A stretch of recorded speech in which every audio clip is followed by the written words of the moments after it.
Good afternoon and welcome here as we are underway from Seaway 3, and the first play of the day coming for a run, and that will go for a very minimal gain from Fafal.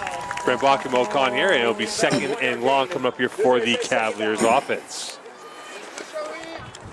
Yeah, this should be a big game. Obviously, two teams looking to solidify their playoff spot, and obviously in the case of the Cavaliers, looking to climb the standings in the Southwest Division. Second and 9 for the Cavaliers. They got four options to the left of Pelche, two backs for him to work with.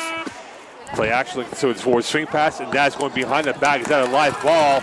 And that is going to be forced out towards the sideline, and a gang of Shawinigan tacklers coming through as Fafal was a little bit of a aloof, trying to realize that ball being alive going forward.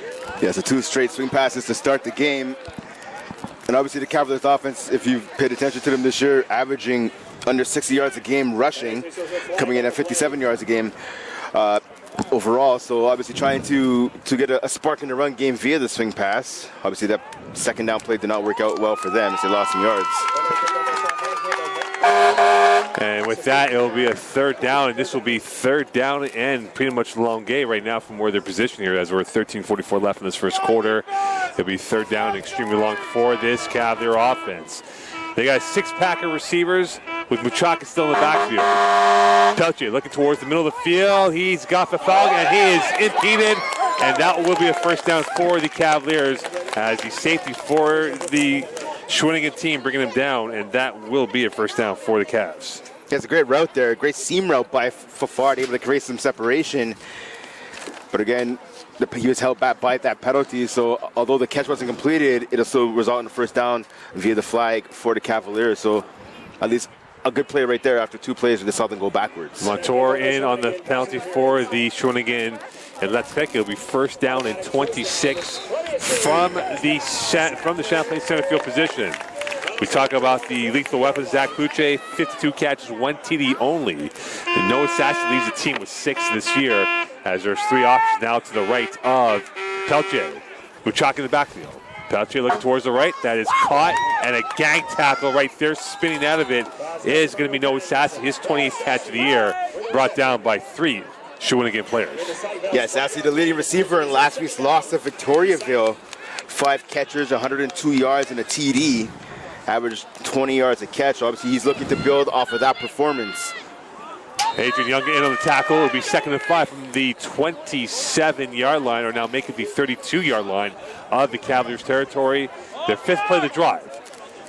Muchaka still in the backfield. 3 down linemen for the Shawinigan defense. Coach off the line, holding the width on the near right. Here's Pelche. 3-step drop. Lucky stepping up in the pocket, and he is going to take off. Fumble, flag of the play. And you wonder if that might be a face mask going against Shawinigan. That's exactly what the call is going to be, partner. I'll tell you what. Pelche did a good job. You saw the pressure coming from the outside. He stepped up in the pocket. He tried to run, but he was grabbed. His head almost turned around by that face mask grab. And bad news for the Cavaliers. It looks like they have a down lineman right now. And that, in fact, could be going against the Cavaliers. So Shawinigan gets the ball back. So that face mask was all for naught for the Cavaliers. And in prime real estate are the Shawinigan offense here as they'll come in with the ball at the 32-yard line. Let's understand how that didn't result in a first down for the Cavs. I mean, it was a clear, you can see it from our broadcast area, Mo. It was a clear face mask grab by one of the defenders for Shawinigan. Can the Shawinigan offense punish Champlain on this? Is Gab Crochane in quarterback, 2 TDs, 6 INTs this year. Handoff, right side, and barreling up ahead is Duhat, and that will be for a couple yards. His 46th carry, bringing them close to 200 yards for the season. And for the Cavaliers to emerge victorious here this afternoon, they're going to have to stop the run game. This is a Shawinigan team that's averaging 186 yards per game on the ground. They have 9 rushing TDs. Their bread and butter is the run game. So if you're Champlain, you have to stuff those running holes. Second and 6 from the 26 of the Cavaliers. Split set formation in the backfield. 2-by-2 receiver formation for Shawinigan. Hand off to the left side. Rolling out, and a t-shirt tackle, not for, and here comes the other way, going towards the far side. Space to work with, up ahead, looking over towards the 10, and sliding and diving towards the goal line. A big run right there for Shawinigan. as Yanis Haliyai getting that all the way up to the score zone of the Champlain territory. Yeah, Yanis Haliyai, backup quarterback. He plays some receiver, plays some running back right there. And a great job of him. He was almost tackled in the backfield by the big man, Wyatt Tannehill. He had that shirt tackle attempt. He switched courses on all the way from the left side of the field to the right, down that right sideline, picking up a first down, a big game there for Shawinigan. Crochet under center. It'll be first and goal from the 5. Handoff up the middle. Touchdown, Shawinigan. And Durant gets that, his 5th touchdown in the air. And Shawinigan makes Champlain pay on the turnover for points. Well, there you go. I talked about it a few plays ago, partner. The run game being the bread and butter of Shawinigan.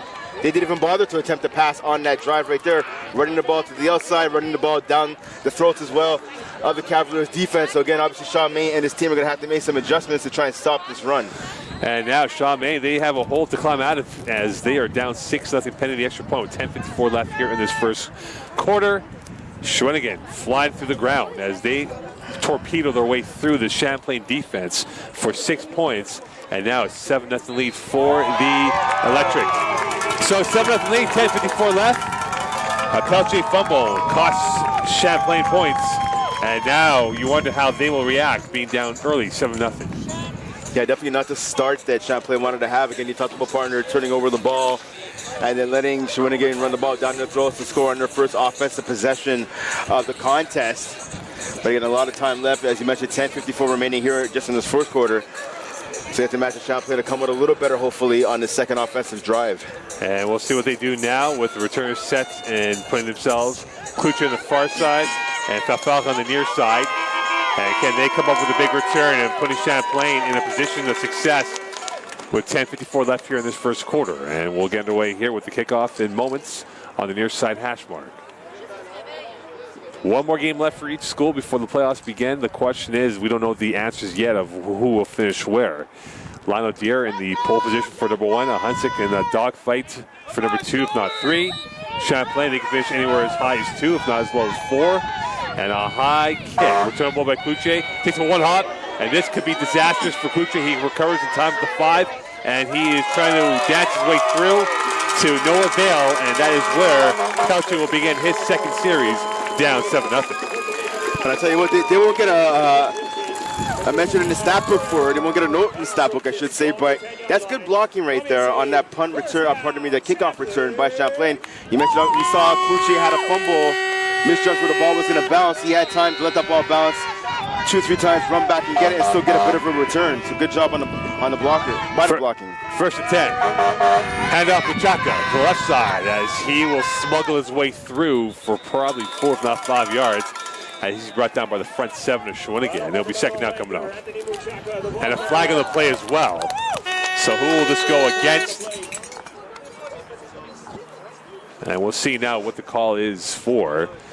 But Machaka got about 4 or 5 on that first carry. I believe he's going against the Cavs. And if that's the case, it's going to be a situation where they're going to be hemmed in again in their own territory and not the start that they envisioned from Champlain's troops. Yeah, discipline is obviously going to be a factor. It is in any football game, but especially right here. You're at the end of the season. You need a big win this afternoon to solidify that playoff spot and still have a chance to shoot for, as you mentioned, partner, highest second place in the Southwest Division. Taking silly penalties is not going to help. So offsetting penalties, so the yards will be nullified by the penalties from both teams here. It'll be 2nd and 4 from the 16, 10-18 left. Machaka in the backfield, motion now towards the left of the formation. Peltier, dropping back, looking towards the right. He's stepping up in the pocket, rolling to his right, waiting, going over the middle. That is through the hands of Fafal. And that is the one thing about Michael Fafal, who's on 30 catches, but he's had a couple of drops this year, and that was a drop that he had in his mittens. Yeah, definitely in the games that we've done so far this year, partner, he has had a couple of drops, but to his credit, he usually responds right after with a big catch. So we'll have to see if that trend stays true here this afternoon. But again, you talked about a huge drop on what would have been enough for a first down for the Cavs. 3rd and 4, the Shawinigan fan base is loud right now. And this could be a money play for Champlain if they convert. Pelche looking towards the left. Short pass, flats, that's caught to the far side. That's close, spun around and forced out of bounds. Well enough for a first down is Shamar Parkinson. And a flag on the play. That will be his first catch of the day. And we'll see if this flag will go forward against Champlain, but that was after the tackle. So the yards have been gained officially, though. A good job there by the shifting back out the backfield on that swing pass. We talked earlier on the first offensive drive for the Cavaliers, 2 straight swing passes to start the game. Obviously sticking with the script right there is this Cavaliers offense. And we'll see what the call is, as this will be against Shawinigan. It's first down.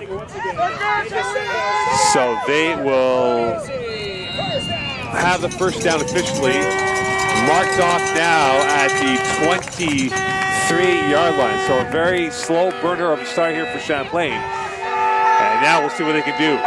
We've yet to mention Kluche's name. Handoff up the middle, and right there is a gang of Shawinigan players, and brought down right away is Parkinson for a very minimal gain. It'll be second and long coming up here for the Cavs. And that's okay. I mean, that run play got stuffed right there by Shawinigan. But if you're the Cavs, you have to make the defense stay true. You have to keep them honest. You can't let them just sit back and wait for the pass, lining up a nickel and dime defense. You have to at least somewhat establish the run game, and good job on the Cavaliers for sticking to it right here. Tight end right now for the Cavaliers. Pelche looking towards the right, launching. That's a duck ball that is caught at the first-yard marker. That's caught by Felix Daniel, his 8th catch, the whiteout. Gained the first down, and a big play for the Cavaliers. Definitely a big play and a big catch there by Daniel. He had no catches last week in the game against Victoriaville. And I'll tell you what, they're not always beautiful when you dial up a play. The pass was ugly, as you mentioned, that was a duck pass, and Daniel actually slipped on the road as well. But again, they managed to connect, and for the Cavaliers, that's all you need. 3 options now to the left of Pelche. Short hitch, that's caught by Kluche near side, cutting against the grain, now going towards the sideline, and he's brought down right away this time by number 22 for Shawinigan, and none other than Felix Ganess, that is. So he gets that tackle, and that will be a 2nd and 6. So Shawinigan a little bit on the heels with Champlain going to a no huddle or quick huddle offense. Ganess his first tackle, playing the linebacker position. And a broken play, and Muchaka will spin and get himself a couple yards. But that play looked like it was disaster from the get-go on the misread on the handoff. I think Muchaka thought he was going to be the blocking fullback on that play. He thought that Fafard was going to get the handoff. Fafard, obviously a receiver in the backfield on that play, whereas Fafard obviously thought that Muchaka was going to get the ball. So as you mentioned, a little bit of miscommunication. Luckily, there was no fumble, though. 3rd and 4 with 7:39 left here from the 41-yard line. Big money down play for the Cavaliers. Shawinigan's got 7 in the box, and a whistle and a flag, and this could be offside on Shawinigan. Yep, that's exactly what's going to be. That will give them first down.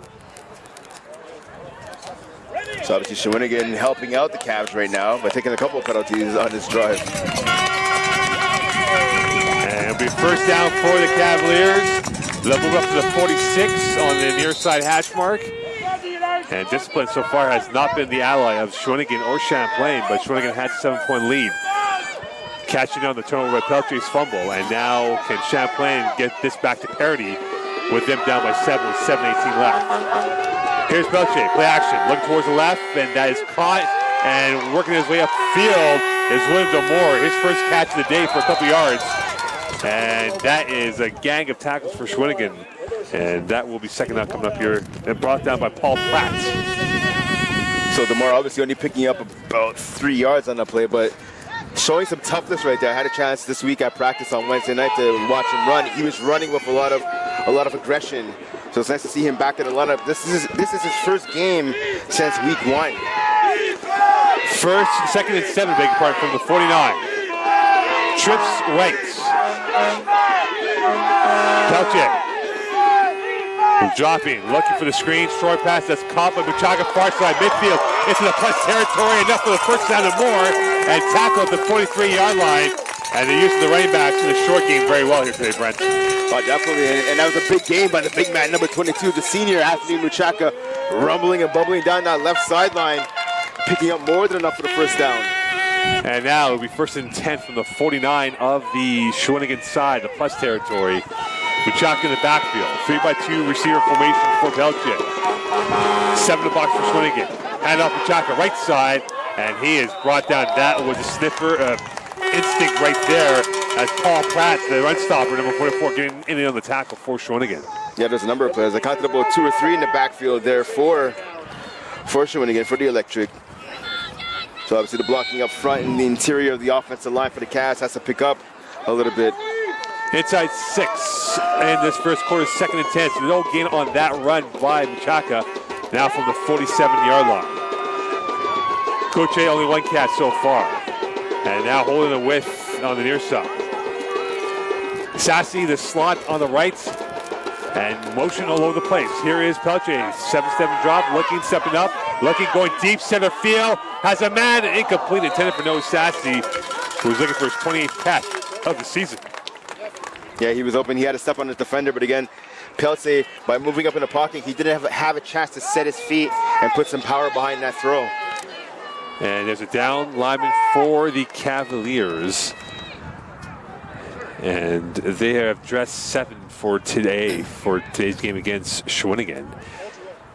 And the one thing to look at now, Brent, when we look forward here with a 3rd down, they've been very efficient on 3rd down conversions. And this is their big chance now on a 3rd and 10 from the 47. Too far away from a field goal attempt, but they need to get at least within range if they're going to get that field goal at minimum. Yeah, right now with the ball, as you talked about, at the 47-yard line, they need to get at least, I'd say, about 8 yards on this play to have a realistic attempt at trying a field goal.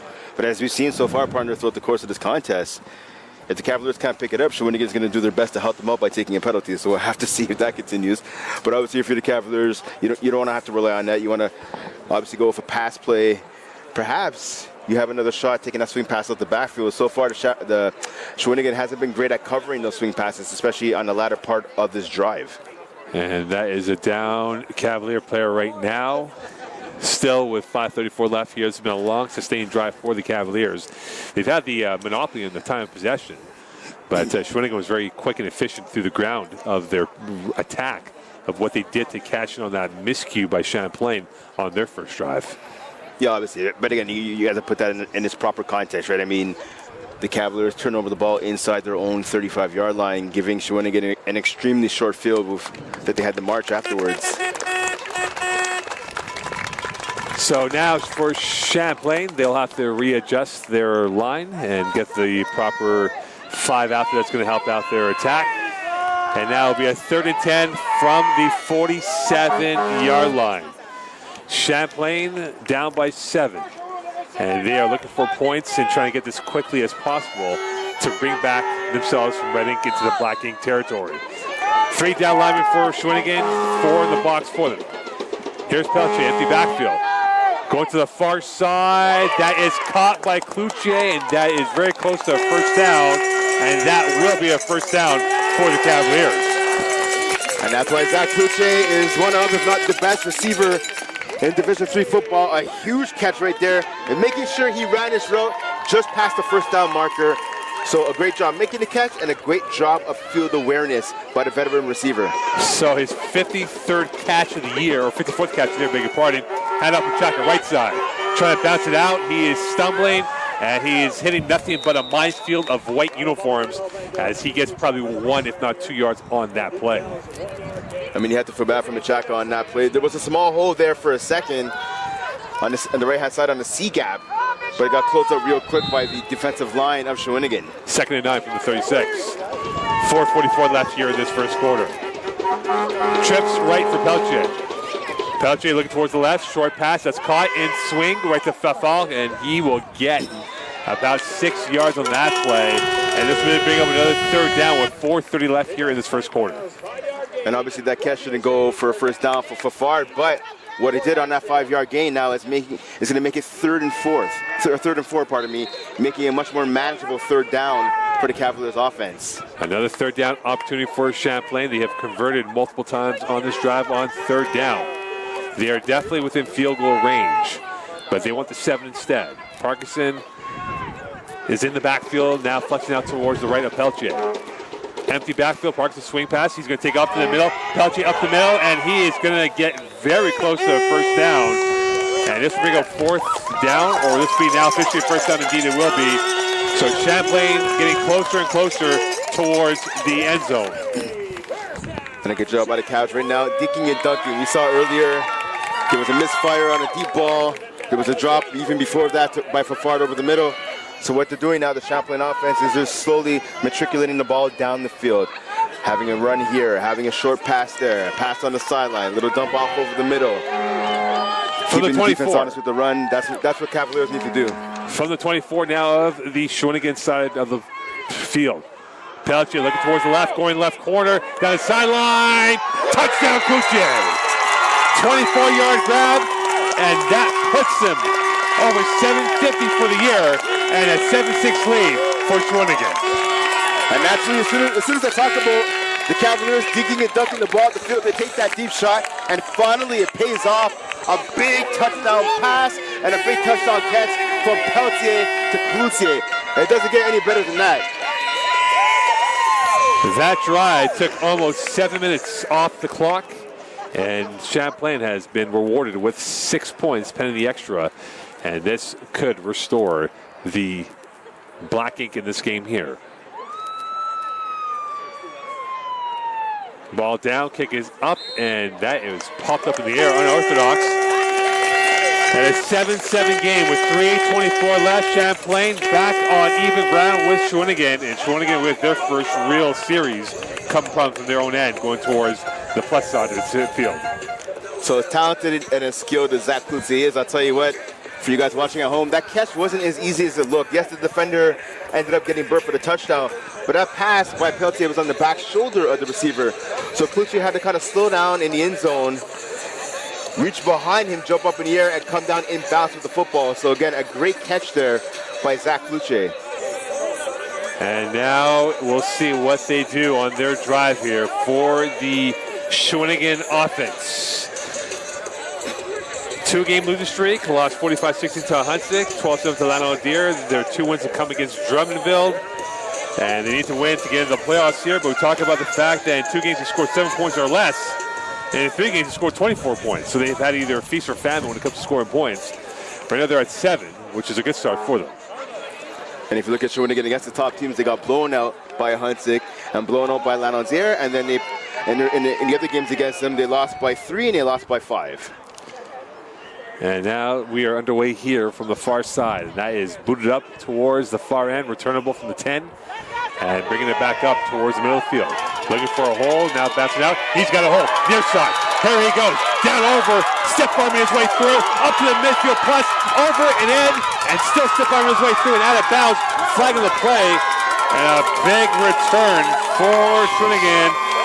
Durant in on that return, and that has been the best play from the field again for Shawinigan.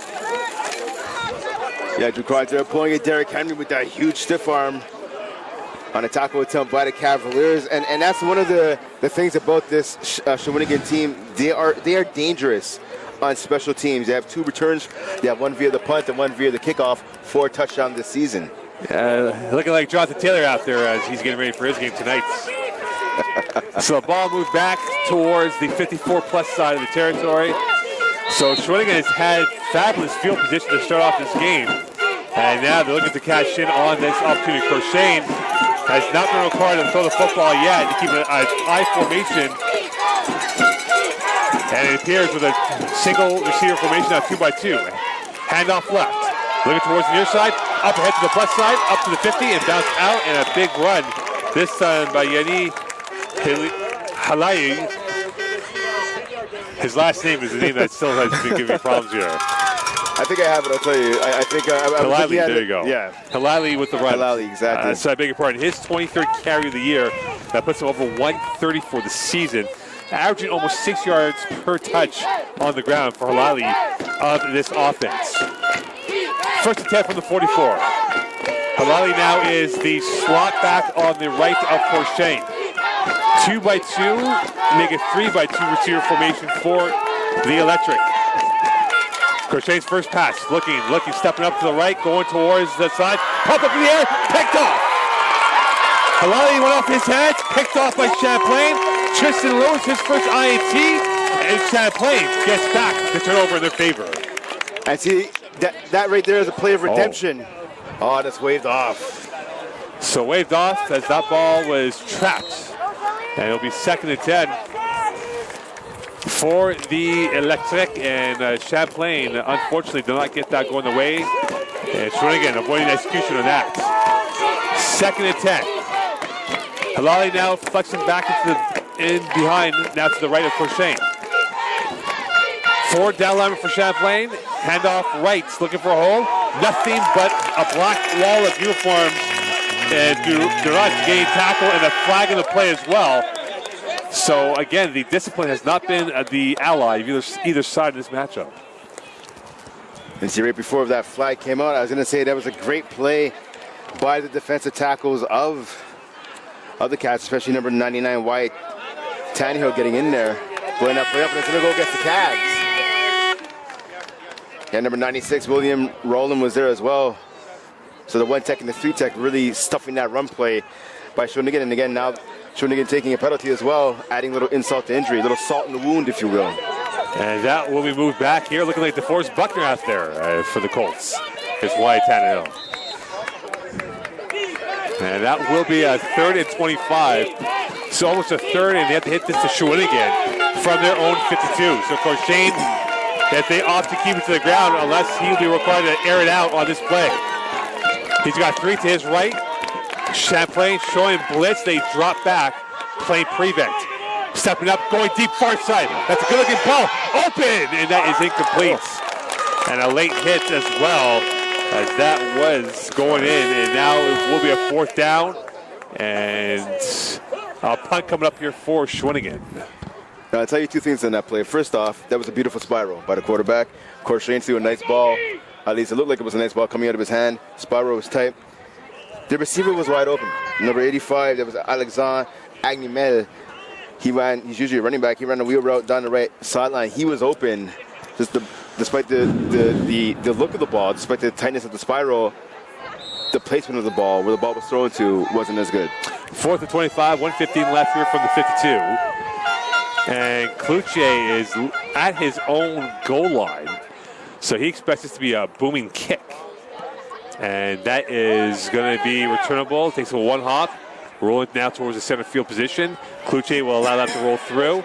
There will be a flag on the play, so no yards will be called with 56.9 left. And Champlain will now have a chance of being in the pole position if they score before this first period is over. Yeah, a bit of a surprise there. I can't blame the returner for being back so far. I mean, the punters on this Shawinigan team, the aforementioned number 85, Alex Aguimel, is averaging 55 yards a punt. The other punter they have on the team is number 16, Noah Hautbois, averaging 44 yards a kick. So they'll move this up actually towards the 40, or now making 38-yard line of the Champlain territory. So they gain some yards on that. And the clock is rolling with 50 seconds left in this first quarter. Muchak in the backfield. DeMore playing the 3rd option on the right. Touching, looking, stepping up, going center field, and that is way by Noah Sassy, who was zigging. That ball was zipping right by him on his right. Yeah, Sassy was open. I mean, he found an opening in that zone defense being deployed right now by Shawinigan. But again, Peltier not able to really set his feet and put some strength behind that pass. It'll be 2nd and 10 from the 39-yard line. Clock is rolling, so south of 30 seconds left in this first quarter. Sassy is the 2nd receiver on the left of the formation, on the right of the formation for Peltier. Peltier looking towards, swinging out, looking, waiting patiently, stepping up the pocket. Now going to his left, trying to buy time. He's launching deep. That is caught by Fafal in front of the Shawinigan sideline. Is that complete or incomplete? Referees and the crowd saying that's a yes. And it appears that will be a no. And that will be incomplete with 11.6 left.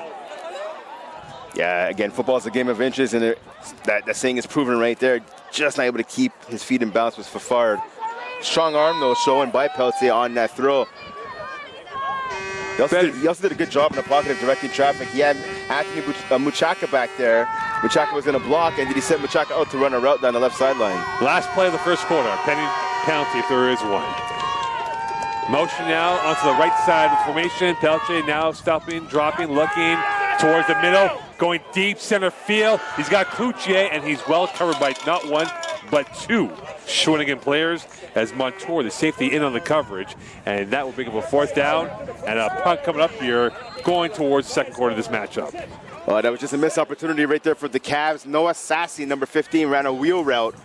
Came from the left side of the formation, ran all the way down the right sideline. He was wide open. I could hear even the offensive coordinator screaming it from up above. Sassy was wide open, just Peltier didn't see him. And so Champlain will boot this ball away here. Brent Block and Mo Khan as we are in quarter number 2 on Cavs TV. 7-7 game. Cloutier with a 24-yard bomb down the far sidelines. And Shawinigan cashing on the fumble by Champlain on their opening drive. But again, they've had the monopoly of time of possession, and this will be a punt coming up here for the Cavaliers. And we talk about Shawinigan's special teams. They had a big return to get the ball into great field position. And Brent, they haven't had anything that they've started from beyond their own 40 in this game. But that's it, partner. I mean, they've had like glorious field position to start this contest. I mean, let's see what they can do now. And even on this punt, they're probably going to, high snap. That's a botch. And they're going to have to do something with this right now. And that is a complete disaster. It's not raining but pouring on the Champlain special teams today.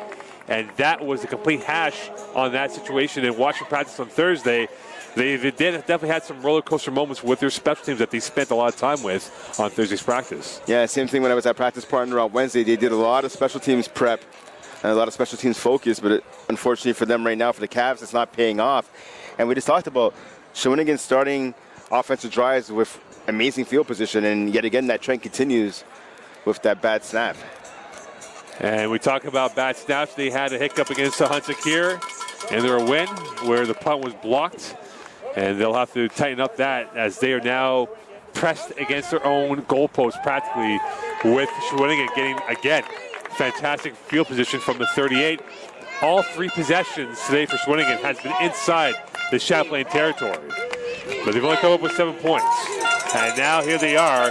Corshane will have to punch this in to get another 7, if not. Corshane's got a heavy load on the left. Handoff towards the left. And going through and getting tackled right there is Durot, and his 48th carry of the day of the season gets him for a couple yards. 2 yards on that play. Good job there by number 9, Francois Richer, another senior. Arguably their best defensive end, shutting on the run, getting outside of the tackle, driving that run inside, and making a tackle as well. 2nd and 9 from the 21, so they're definitely in field goal range for the Shawinigan Electric, and with that, Corshane will have 2 in the backfield, a 2-by-2 receiver formation. Motioning now towards the right. Corshane. Handoff left, going out towards the left side. Space to work with, down into the end zone, touchdown. Juan Antonio, his 4th touchdown of the year, his 48th carry, and that was a big one that goes to 21. That puts him over 340 for the season. Yeah, missed tackle there around the line of scrimmage by one of the Cavaliers defenders. I believe that was Charles Cote. As soon as he was able to make that man miss, Juan Antonio turned on the afterburners and took that one in for a touchdown. And he'll have to recharge those afterburners as a Champlain miscue again on special team has led to now to 14 points for the Shawinigan Electric on a fumble and a botched snap. And now Champlain are back in trail with 13:43 left here in this first half. And the pending extra point coming up here for Shawinigan as they wait for one more for the formation. Ball down, kick is up and good. So a 14-7 lead for the Shawinigan Electric. And for Champlain, they have work to do again. And you wonder, partner, if given that Champlain's had the majority of the time of possession, if that might be a factor going into the 4th quarter of the tired legs for Shawinigan with their defense being on for so long in this first half quarter and change. Yeah, definitely. I mean, that's going to be something we should be keeping an eye on as this game continues. But again, right now, I mean, it's crunch time for both teams, but especially the Cavaliers now being down by 7 points.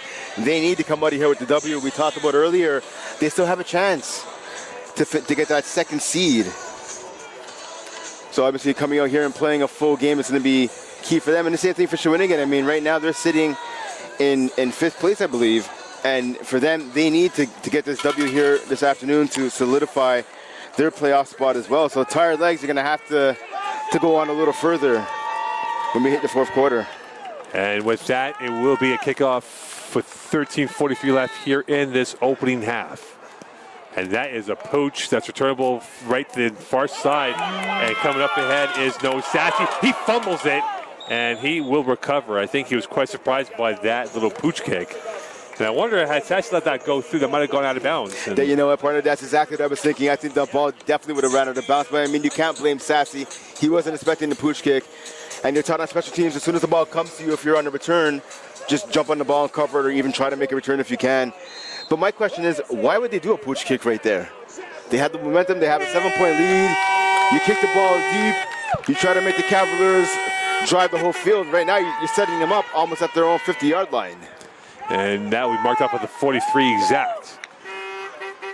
Peltier, handoff to Chaka, going through the middle, and his best run of the day, and that goes for about 5, if not 6 yards. And that puts him over close to 200 for the season.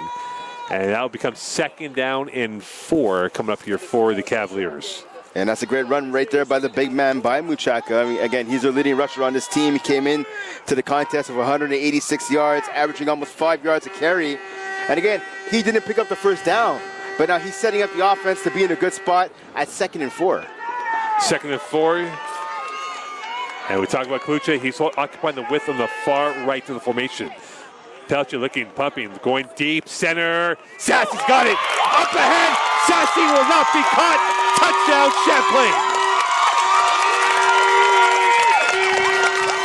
Good job there, but Peltier was threading the needle, getting that ball in the Sassy right between him and the defender.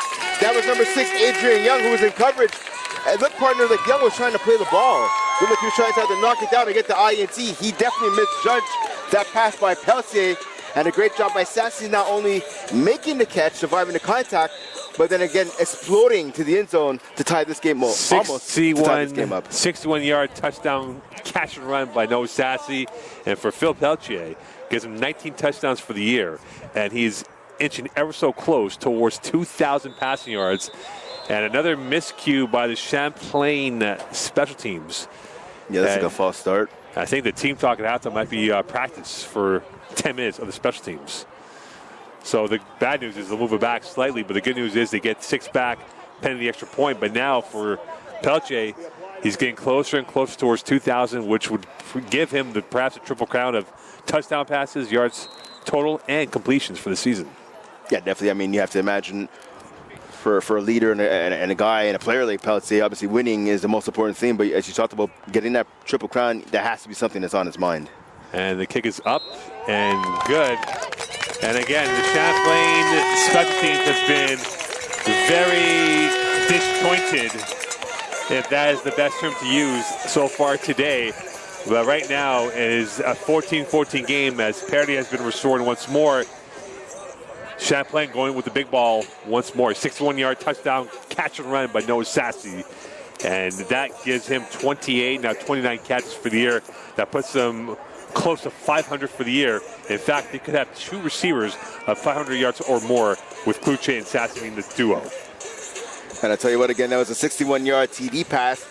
But I'm going to make the argument that was set up by the run. We saw about a play or two earlier, Muchaka with that big run on first down. He picked up 6 yards. So when you have a big run like that, especially on a big guy like that, being the size that Muchaka is, the safeties start to cheat down a little bit. They want to come down and maybe help out to stop the run. You figure, okay, you had a big run on first down. They figure Champlain's going to stick with the run on second. So you're the safeties, you want to drop down and try and get into that box, or as close as you can into that box to make a run stop. Well, that came back to bite Shawinigan is the Cavaliers went with the pass on second down and picked up that TD. Champlain, the real quality, throwing the ball in the air. For Shawinigan, the real quality has been on the ground. And we'll see now how this will play out. A high bounce, that's alive, still out there, returnable now on the near side, trying to get their way towards that direction. Face mask, no call, and going to the wide side, still on their feet. And this will be all for naught. And brought down is Lexis Brousseau, who made a big mess initially, but recovered to keep that ball and play for the Electric. 12-19 left here in this first half. Yeah, the Cavaliers may have to practice a bit of tackling this week.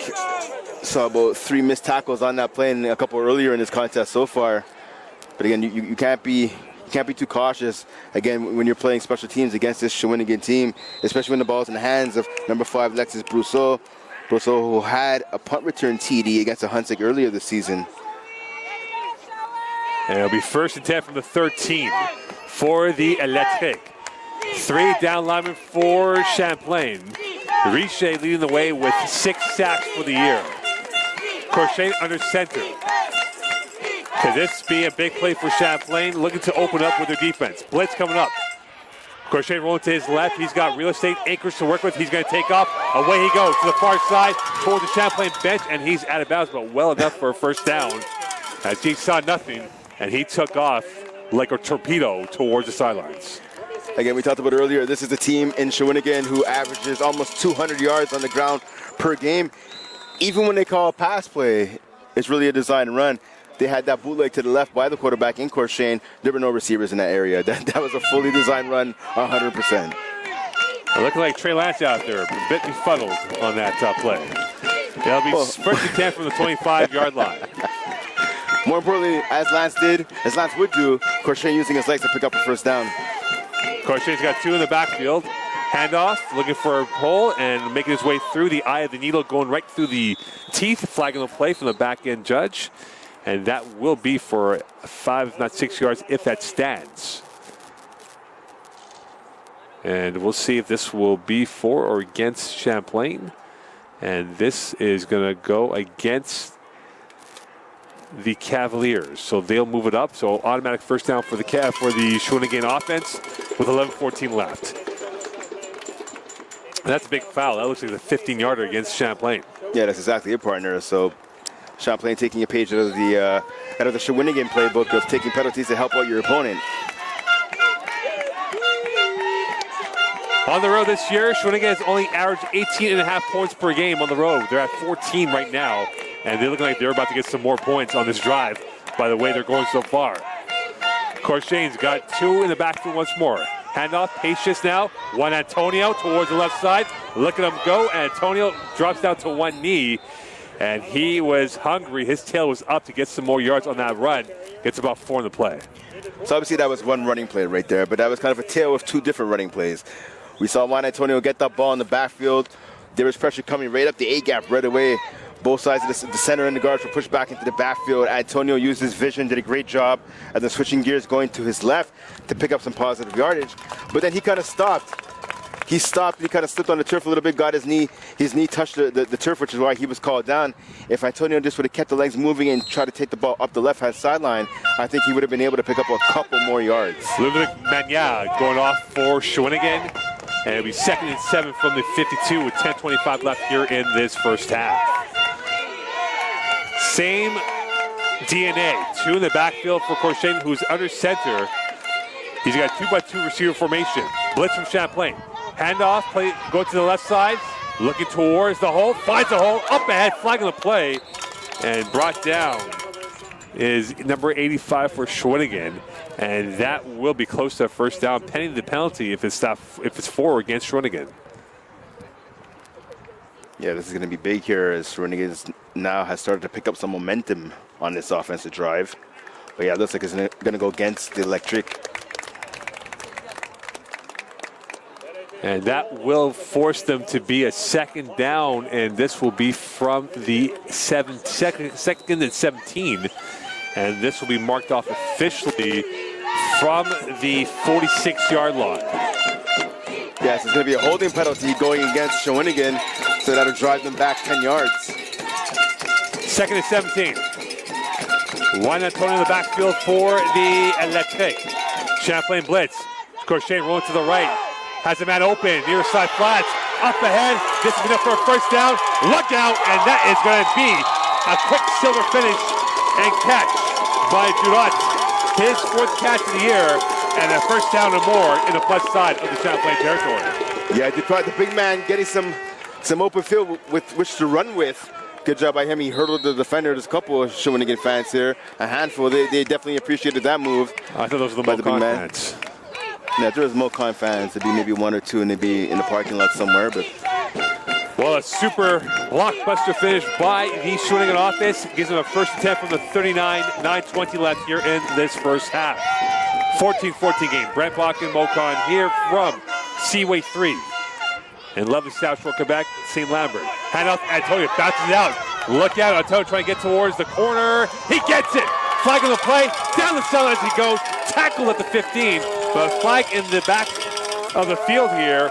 And we will see who this will go against. And this is going against Shawinigan, and they'll move it back. Yeah, so that's going to be, sorry, partner, it's either going to be a hold or a block from behind. And for Juan Antonio, he'll have to recharge his afterburners on that run. That will be all for naught. And their Fitbit walk is going to take them a few more steps towards the wrong direction with 9:02 left. And we talk about the poacher instincts right now.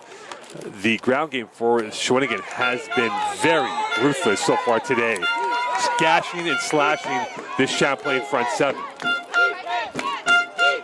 First and 20 now from the 49 of the Champlain territory. Corshane hit a big play on 2nd and 17 to Dunant a minute ago.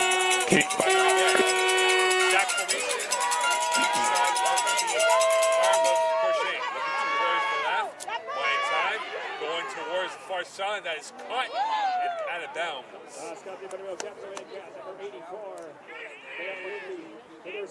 We'll do now with the catch. That would be 1 if not 2 yard gain.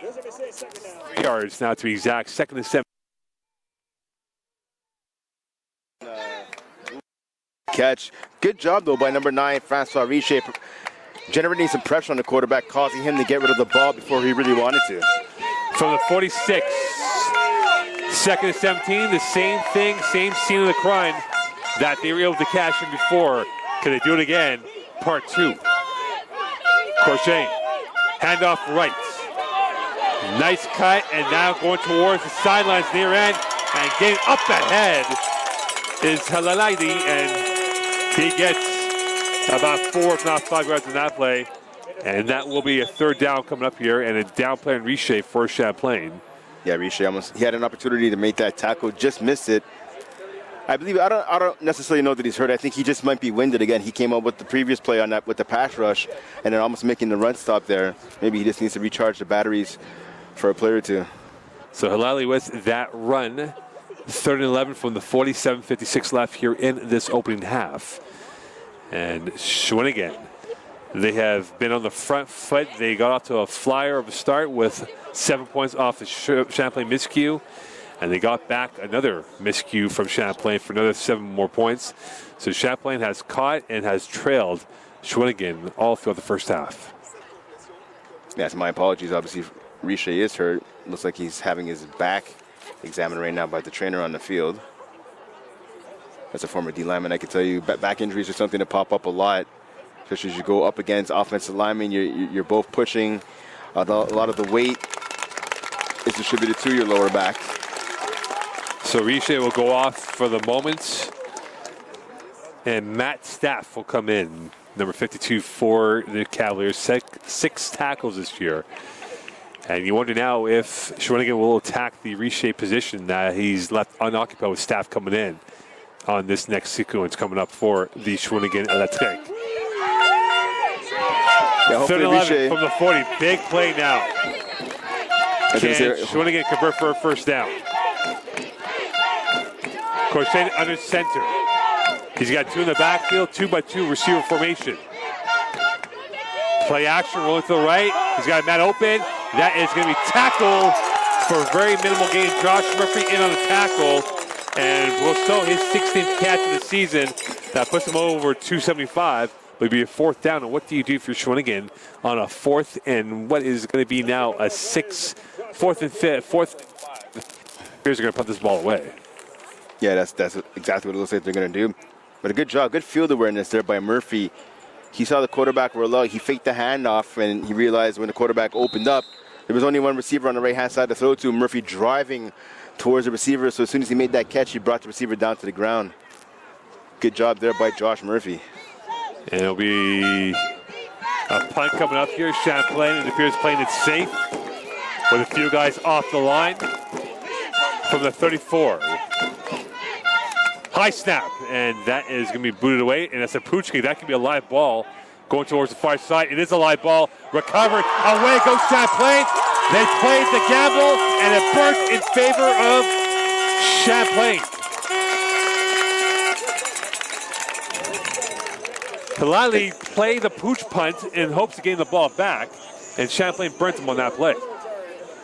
Yeah, so a bit of a special teams miscue for Shawinigan now, paying dividends for the Cavs. Let's see now if they can capitalize on this opportunity. South of 7 left in this first half. Could Champlain get their first lead of the day from the 47-yard line of the plus territory? Phil Peltier, he is chewing away at nearing 2,000 yards for his season. He's got Muchaka in the backfield. Kluche occupying the width on the far right. Handoff, Muchaka right side, and he is trying to muscle his way through using his chest muscles, and he gets probably about 4 yards in that play. And be second in about 6 coming up. And that's already again right there. Pick up a 4. You haven't moved the chains yet, but now you're setting your offense up 2nd and 6. Now the Cavaliers can go back to the pass, or they can stick with the run and try to either pick up a first down on the ground or make it a third, in short. 2nd and 6, 4-yard run for Muchaka. 3 to the left of Pelche. Going short right, caught by Kluche to the far side. Spins up ahead, a nice pirouette by him. And he will be close to a first down. And it appears it will be a first down indeed, as Zach Kluche now approaching 55 catches for the year. And we talk about Kluche and Sassy. Let's not forget about Fafal, who is not far away for 500 if he has a couple of big games today and next week against Drummondville. Yeah, definitely Fafard right now coming into this contest, 357 yards, second on the team with 5 TDs. So a bit of a three-headed monster, obviously, by this passing attack. Going deep, far right, has a man, Kluche on the draw, and he stumbles and bumbles, and that will be incomplete. As Zach Kluche had his eyes on that, but that pinging pass from Pelche did not connect with Kluche. Yeah, as I was saying just before the play, a three-headed monster at receiver for this passing attack. Zach Kluche, Mikhail Fafard, and obviously Noah Sassy. So kind of what the Cavaliers offense looks to do is they try to make the defense pick their poison in the pass game. And now 2nd and 10 from the 36, probably far off from a field goal attempt for Champlain.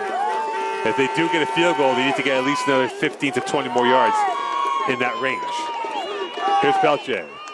Short left, caught Sassy, near side, up ahead. Sassy's got his seam, up towards, and out of bounds. A very tigerish-like catch by Noah Sassy, and he gets the first down or more. And Champlain now in the score zone of the Shawinigan territory. Yeah, good job there. And great blocking at the point of attack to set up that toss and run for the Cavs. 5:22 left here in this first half. Pelche, handoff up towards the middle and going absolutely nowhere is Matthew LaRose, his first carry of the day. And he might have gotten 1, if not 2, against a swamp of white uniforms. Yeah, had a chance to speak to the rookie, Mathieu Larose. He was saying he was hungry. He really wanted the ball. This afternoon, he was looking to make an impact. Had 7 carries for 13 yards last week, looking to build on what he did against Victoriaville. So 1-yard gain, 2nd and 9 from the 17, 4:47 left here in this first half. And the backfield is Parkinson and DeMore. 2-by-2 receiver formation. Pelcher looking towards the right, looking, going the wheel route, open, Parkinson! And Parkinson, I think, may have felt some ghosts in the area. That ball had a little bit more depth than normal on that run. Yeah, it was just a simple overthrow, I think, there by Peltier. Parkinson was wide open. He ran that wheel route as well out the backfield down the right-hand side. He was open, just Peltier throwing that just a touch too high for his receiver. 4:25 left here in this first half. 39 from the 17. Kluche occupying the width on the far right. Sassy the second option on the right of Peltier. LaRose in the backfield with Parkinson. Here's Peltier looking towards the right, stepping up pressure. He's going to take off, and he's brought down for perhaps 1 yard. It'll be a fourth down. And now decision time for Champlain. Does he go for the field goal, given how it's been almost like a Larone roller coaster of unexpected surprises? You gonna say the boomerang or the monster? Which one? Who are you rolling with? I don't know. Which one? I'm a Six Flags guy anyway, so. Okay, fair enough. Yeah, good job there by the defensive tackle, number 97, Hugo Jalina, coming off of the block and stopping what seemed like a really big hole there for Peltier to run through. And now a test of fiber for this Champlain special teams. A simple routine has become inexact science for them. Ball down, kick is up, block. A third miscue on special teams for Champlain. And the trial and error continues on for the Cavaliers on their teams with a blocked field goal, a botched punt, and a big return by the Shawinigan kickoff team earlier in this half. Yeah, I guess special teams, we talked about the practices. You went to part of the practices that I was at this week as well. That seemed to be an emphasis, and rightfully so for the Cavaliers, but it looks like practice is not making perfect so far in this first half. And we talk about the fact that for Champlain, they have given up 14 points the last three, so that's 17 points that they've lost, in theory, to the Shawinigan team here of a missed field goal and 2 touchdowns given up overall. So now for this Cavalier team, with 3:40 left, it's sort of been that tale of unexpected. It's been the twists and the plots here galore, and we wonder now how that team talk will be for both sides going in towards halftime of this first period. But I think for both coaches, and obviously especially Champlain, it's going to be execution. There's a couple of plays, well, as you saw right there, there's points left on the field by the Cavs. I mean, it's sloppy play on special teams. For Shawinigan, it's a lot of penalties. They've had some miscues as well. They've had a lot of big runs called back by holding penalties as well. So it's going to be, I think, discipline for Shawinigan and execution for Shawinigan as well, but more so for the Cavaliers. So that is a player for Shawinigan going off right now, and that is actually their linebacker in Alex Pellerin, who's going off. And that's a big loss if he can't come back right away. Yeah, so Pellerin, one of the leaders on that defense. I believe he leads the team in tackles. Yeah, he was 32.5 coming into this contest. Second in sacks with 3. So obviously he makes his presence felt defensively. So if he's out of this game for an extended period, that'll be a big boost for the Cavs. 3:35 left here in this first half. Courchain under center, 2-by-2 receiver formation. Champlain showing blitz, they come on the blitz. Dropping back, Courchain sees it, rolling to the right, looking, launching.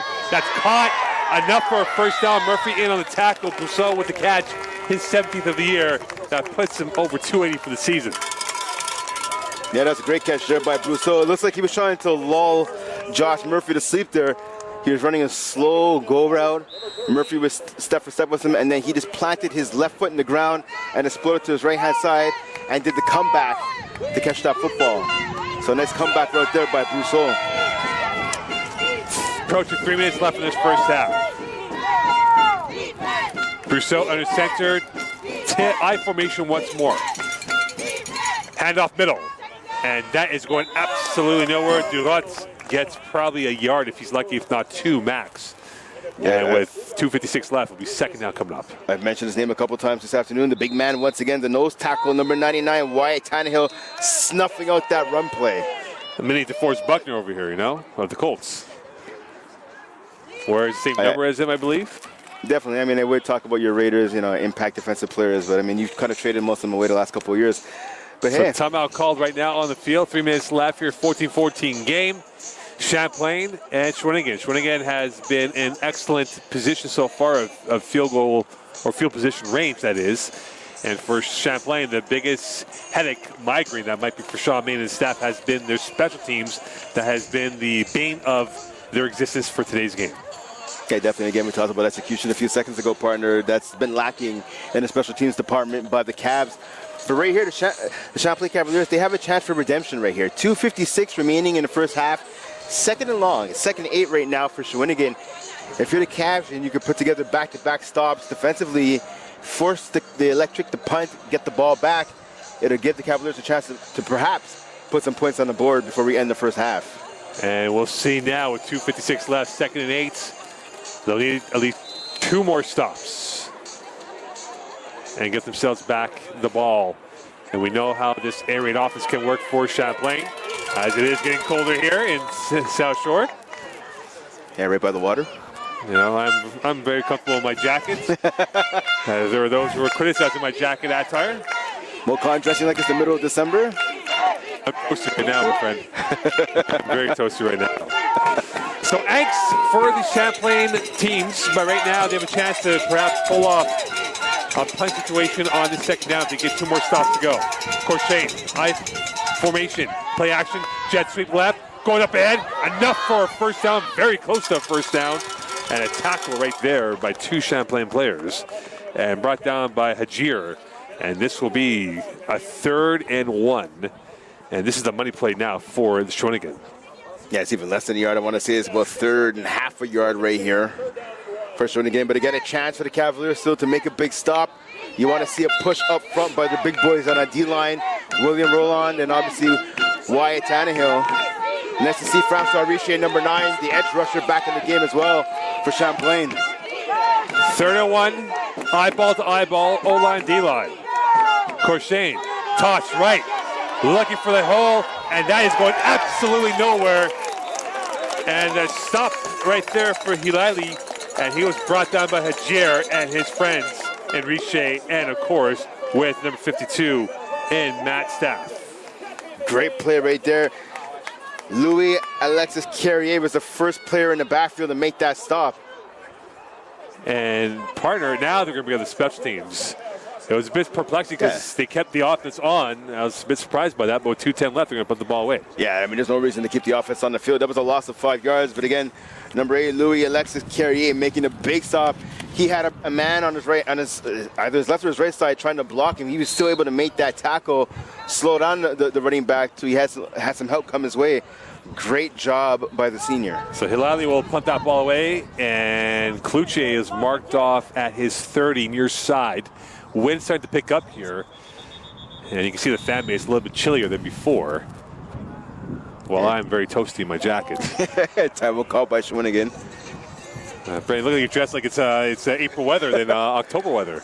I got a bomber jacket, my friend. I got a sweater on. I got a scarf. I'm feeling good. Yeah, we'll see how you are in the 4th quarter of this game here when the clouds start descending on Seaway 3. You and I both being former football players. Obviously, me, D lineman, I'm used to the cold. I don't mind that you being, a pretty wide receiver. It used to be, I can understand you wanting to bundle up and act like it's, mid-December, early January. I always put on my sunscreen, my friend, as I did. 56 left here, 14-14 games. So what's at stake for both teams now is a victory indeed. A Champlain win will put them at 4-3 and in firm position for the 3rd seed. Of course, the crossover for playoffs, depending who they face from the north or the, I guess what you call the northeast of Quebec, of the division that we have here. So we don't, here's the thing. If Champlain were to win out and Hunsik were to lose to Loudoun Deer next weekend, Champlain will be your 2 seed on the Southwest Division, and they will be hosting a playoff game in a fortnight's time. Another high snap. Hilali will boot that ball away. Kluche returnable near side. He gets it on the right. Kluche brought down. Great team coverage by. And 1:47 left. Plenty of time perhaps for Pelletier to get them in score range with that much time left. But that's what I talked about a few minutes ago. There was 2 and change left in this first half. And I said if the Cavaliers could come up with 2 stops, it took a little bit of time, but they did manage to come up with the 2 stops. They were going to get the ball back and have a chance to score. Now, again, 1:47 remaining in the first half. That's plenty of time for Philip Pelletier and company to add on to to put some more points on the board. From the 42, Parkinson is in the backfield. And now with 3 to his right. Play action. Pelletier going to the right, looking deep. He's sacked! Oh my, a thunderbolt sack by Shawinigan, and they get the ball back. And he had no idea where that came from. And that came from Matthew Dave, his 3rd sack of the year, and a big one for Shawinigan. Yeah, Matthew Dave right there for huge play. Good job getting around the offensive tackle. And that was number 77. That was one of the seniors, Jerry Smith. He blew by Smith right there in pass protection. So good job by Dave coming through at the right moment for Shawinigan. And a first attempt from the 30. And this has changed the plot once again. And Dave, a poacher of sacks, his home address was at Peltier's back, and he got that big time. And that was a thunderbolt sack by him. And now Corshane, an offense, back in business. Handoff, middle, Antonio will dance his way up ahead for a couple yards. And he felt the breath being held by the Champlain fan base as they saw that target on lock and destroyed pretty much by Dave on that sack. Yeah, it's a blown opportunity right there for the Cavs. Again, you feel bad for the left tackle, Jerry Smith, but he has to do a better job in pass protection. 2nd and 7 from the 27. 2-by-2 receiver formation once more for Shawinigan. Corshane, handoff, Antonio left side. Antonio will get about 4 if not 5 yards, and he will make it a 3rd and probably a 1 or 2. Yeah, that's a good job there by Antonio. You talked about partner picking up, not enough for the first down, but again, setting up now. Again, I've been saying this all afternoon, 3rd down and manageable. Obviously, that's going to apply for both teams here. For Shawinigan now, they haven't put it up on a scoreboard yet. But it looks like it's going to be like you're talking about 3rd and 1, 3rd and 2 maybe. 1st and 10 now. Oh, wow. First, okay, they gave him enough for the first. So they gave him enough for the first down with a minute left. Shawinigan now at the doorstep of having the lead going into halftime. Look out, pressure, staff coming in. Corshane throws it in time, and that is going to be incomplete, intended for Palili, and that was close to perhaps being illegal contact on the Champlain defender, and that could have been disastrous for them. Yeah, absolutely. The Cavs lucky to dodge a penalty right there. And I'll tell you what, good speed on the back end by Matthew Staff coming around the right tackle to generate a pass rush. And you're not going to hear me say this too often when you see 2 defenders around a quarterback, but I believe the presence of the linebacker, number 90, Jeff Fan, made the quarterback get rid of the ball quicker. If he was able to hold on to the ball for a second more, I believe Staff would have had the sack. 49.9 left here in this first half. 2nd and 10. Corshane looking right. Rifling it. That's caught. Incomplete. Brosso had it. And that stung his fingertips, and he dropped it at the end. Yeah, good job by number 30, Ahmad Hajir, knocking the ball away from the receiver. As you talked about, partner, Brousseau did have the ball in his hands, but a good job by Hajir getting in there, and that tackle causing the ball to be knocked loose. And it'll be 3rd and 10 with 44.8 left, and now it is the money down for Corshane in this offense. Corshane today has been efficient passing the ball, nothing deep. And he's got Antonio to his left, who will be the target man on this play. 3 to his right, blitz from Champlain, draw play. Antonio, he's up ahead, making his way through and using his power from his hips. And that short. And if you are in the gambling mood, because the casino is just over the river from where we are, does Shawinigan perhaps go for it on 4th down? I think there's a good chance they might, and I think Sean Main, head coach of the Champlain Cavaliers, was thinking the same thing. That's why he called the timeout. As the winds pick up here from Seaway 3, and the sun now in the eyes of Shawinigan, can they get the lead going into the halftime break? And I think what Shawinigan is planning to do here is they're going to get that first down. It's 4th and 1. They're going to try and run that ball up the middle, so you see a lot of the more defensive linemen and some extra linebackers being put into the game by the Cavaliers now. They subbed out some of the defensive backs. And can they get the insurance of a first down conversion right now with 37.8 left? Now the Electric, they have the size advantage with their offensive line, but the Cavaliers have the speed advantage. Let's see if the speed can pay off and they try to get into the running lanes. Will this be a quarterback sneak for Corshane? He's got Antonio behind him. Antonio, first draw, up ahead, and he's body slammed at the 1 yard line. It'll be 1st and goal. And with 33.2 seconds left here, they have the luxury now of the clock and options at the doorstep. I believe Champlain called another timeout.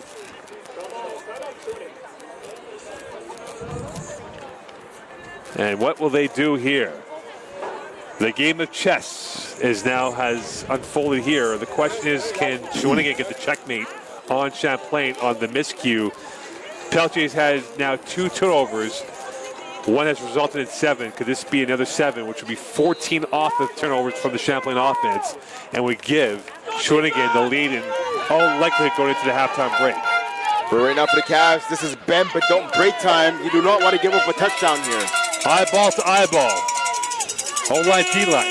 Corshane, handoff. Antonio right side, brought down, and he's tackled awkwardly, flagging the play by Riche, and Antonio was brought down. You can see how his body torqued one way and his leg went the other, and you wonder now if that could be a devastating injury for the Shawinigan offense.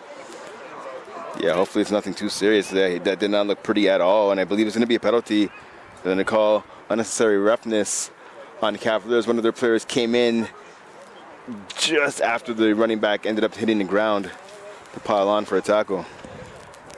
And Antonio was brought down indeed awkwardly with 29 seconds left. He was dead to rights and back up on his feet. So Juan Antonio back up on his feet. That's the good news, but the bad news is for Champlain. It will be a 3rd and goal or a 2nd goal. Will this be a 1st and goal officially? The flag was administered, but it appears there will be no flag. So this will be 2nd and goal here for Champlain. Clock is rolling, 20 seconds left. And I was going to say, I'm glad they picked up that flag because it looked like it was a bang-bang play where the defender already committed to the hit just before the running back hit the ground. Clock is rolling. Rolling to his right, looking for an option. Shovel pass, near side, looking for the tackle. Cote in on the tackle, and that was brought down by Dugrat. But the thing was, Brent, Shawinigan wasted 17 seconds before the snap of the football.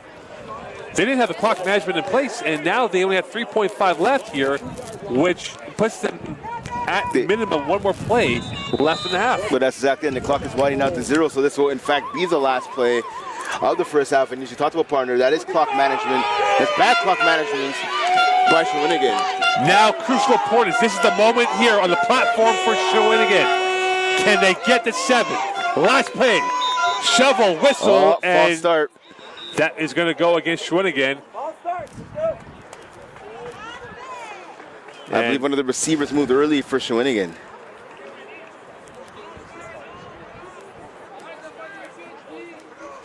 And how will they determine this officially now? And this is going to be against Shawinigan.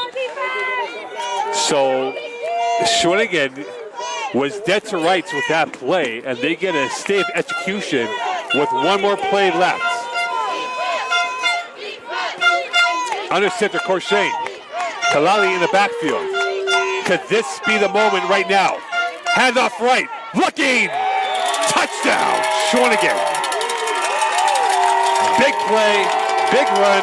Durat gets it in, 20-14, and an injured Champlain player on the field as well.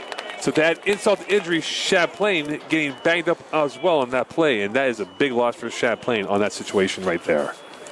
Yeah, it definitely looks like they were going to make that stop. We saw a stoppage of play. I saw a flag thrown, but I guess the penalty might have went against the Cavaliers instead of Shawinigan. Definitely looked like on a previous play, one of the Shawinigan players, moved early, but. So Jacob Rose in pain, and Shawinigan punishing Champlain on 2 miscues by their offense of the Cavaliers for points of 14. And that's been the story so far in this first half, that Shawinigan has cashed in when they had to on 14 points off of turnovers from the Champlain offense today. And for Shawinigan, the good news is they are now over their road average of 18.5 points per game. They're at 20 points pending the extra point. And that bodes well for them. Of course, their 2 wins have come against Drummondville. And they know that for them, they got to win out here if they're going to do so. Because, again, the way it's been with these 2 teams here in 2019, Champlain took out Shawinigan 50-6 and 31-10 here at Seaway back in 2019. So they have not won on this field in quite a long time. Yeah, you talked about a partner. Obviously, the 2 wins, at least looking at this season, for the Electric have come against Drummondville, beating them 37-22 in week 2 and then 24-16 back in week 4, and that's one of the keys, obviously, for Shawinigan, and something they're going to have to do if they want to make the postseason is prove they can beat another team besides the last place Drummondville squad. So right now, obviously, in the first half, they're off to a good start. I mean, again, they have not been perfect. They've made several mistakes in this contest, but again, they have right now a 6-point lead, and possibly after the injured player gets off the field, the 7-point lead. So if you're Shawinigan, by hook or by crook, you're leading at halftime, and obviously that'll bode well for them as they try to get the W here this afternoon. So being helped off the field is Jacob Rose, the Willside linebacker. Oh, shoot. And there goes my papers. Thank you. There goes my papers right there. Yeah, a bit of a windy day. That jacket's not protecting Mocon's papers. Listen, the jacket's keeping me warm. If everyone paid attention to the weather, they would have known to come bundle up here. So the extra point coming up here for Shawinigan. And this will be the last act of the first half here from Seaway 3. And there's work to be done for both schools, but we are in for what should be a game full of jeopardy in the second half. And a 21-14 lead. Champlain has work to do. And at the halfway point of this first half, Shawinigan up by a touchdown. Stay tuned here on Cavs TV for second half action.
Welcome back here. Second half action underway from Seaway 3.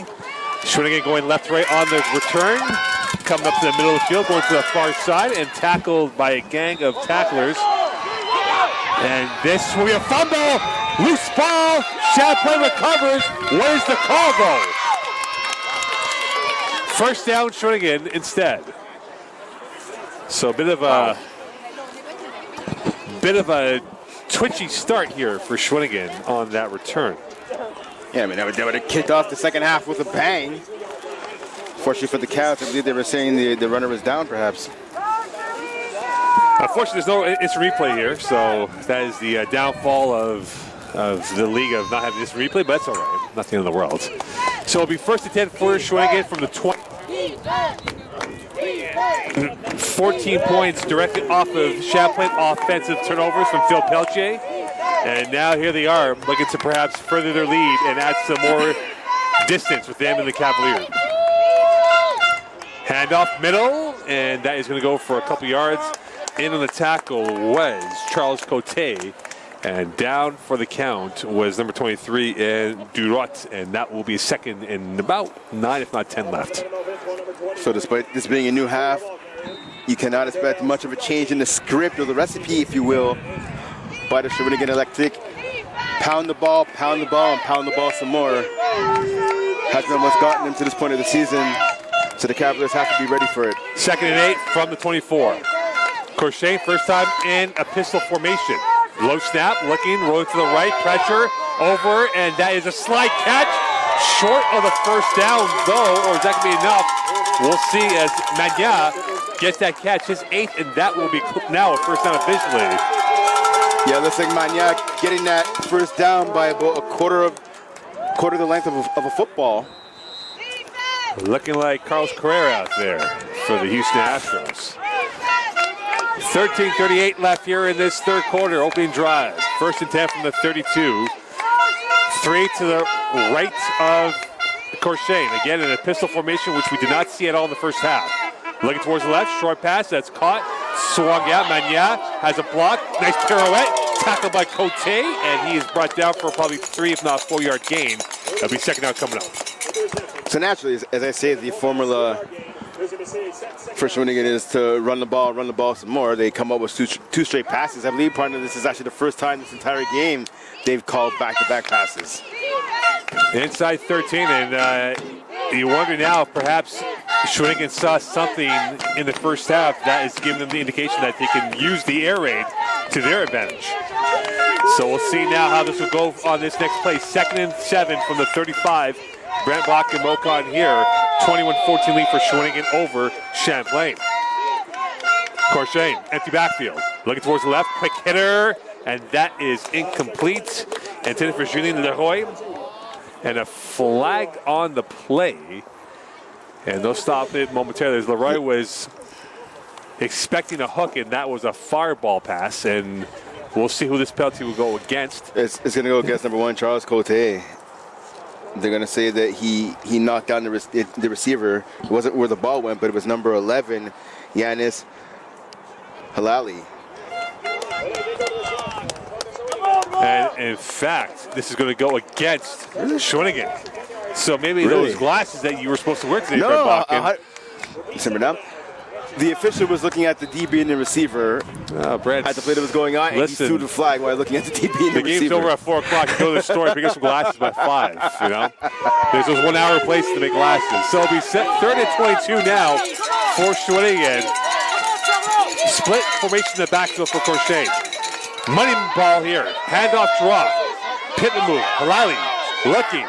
Brought down to the near side by a gang of tackles and a flag, 2 flags on the play. That's going to be a face mask, I believe, on Shawinigan. And you can see the pleading of innocence by Champlain, and that will be a first down in all likelihood for Shawinigan. So what would have been a punt ends up being a first down and 3 yards for the Electric. And Shawmain and this is, I beg your pardon, this is going to go against. So I think you're the one that needs to have your glasses checked, my friend. It was the running back who had the ball, and he grabbed the face mask of the Cavaliers defender right in front of us. Let me just explain myself. The sun was glaring off the glasses, which blinded me for that. Oh, yes, I'm sure it was, even though we're in the shade, but that's okay. You know? I am warm right now. So anyway, so this will be a 4th down coming up here. So Shawinigan, and you want to know, Brent, does Shawinigan concede the 2 points, given where they're positioned, and given how the liberal offense of Champlain has been able to move up and down the field without any hiccups? Usually I'm against giving up 3 points. I'm against giving up the safety. But if I'm Shawinigan, I'm going to do it right here. Why you might be asking at home is because Shawinigan's offense hasn't really moved the ball the full field. They haven't had to move the ball the full field because the Cavaliers have given them several turnovers in this contest. So obviously field position is a big factor in this game and will be as we continue going forward here in the second half. So if you're Shawinigan, concede the 2 points, have the kickoff, and you're going to have the Cavaliers start way deeper in their own end of the field versus if you decide just to punt it from here, the ball was going to get maybe, if Shawinigan is lucky, to their own 40-yard line. So Champlain called a timeout here, Brent. They had too many men on the field.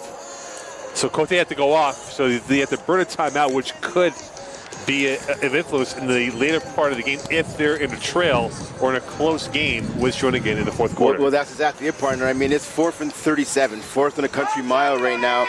If I'm Champlain, I'm electing to, you know what, I'll give them the 5 yards for the extra man on the field penalty. All right, so will Hilali give up the 2 points, or will he use his leg? High snap, Hilali will run around to kill off clock, and Hilali will veer off to the dirt road to the back end zone for the 2. So a 21-16 lead for the Shawinigan, and the trick, and Champlain will get the ball back going the other way. And for Phil Pelche, it was a very twitchy first half. 2 turnovers off of fumbles from his arm. And now we'll see what they can do, because this is a crucial second half here in hopes of keeping their home field playoff hopes alive for the number 2 seed in the Southwest Division. Well, I wouldn't even say that it was a shaky first half for him. He wasn't bad. I mean, he did turn over the ball. The turnovers will go to him, but I mean, again, that's blown assignments by the offensive line. Well, the first one actually was a none call by the officials. There was a clear face mask grab of Peltier when he was in the pocket, causing him to lose the ball. And the second was a blow and block that led to a sack and strip fumble recovered by Shawinigan. 1st and 10 from the 35, 11:47 left here. 3-pack to the left. Peltier, swing pass right, caught by Sassy, near side. Sassy brought down, Sassy pushed, and he's going to lose yards. And he was brought down quickly, ever so, this time by the Shawinigan defense. And this will be a 2nd down coming up here and long for the Champlain offense. I mean, I can see why they went to the hitch pass right away. It has been successful throughout this game, obviously, and throughout the course of the season. But again, the run game, especially as we got towards in the later stages of the first half, was starting to gain some momentum, was starting to pick up for the Cavs. You'd like to see them stick with that, especially on 1st down. Thomas Angelin in the tackle. 2 in the backfield with Pelche. Looking towards the middle of the field. Waiting, roll to the right, left. Caught in between traffic, incomplete.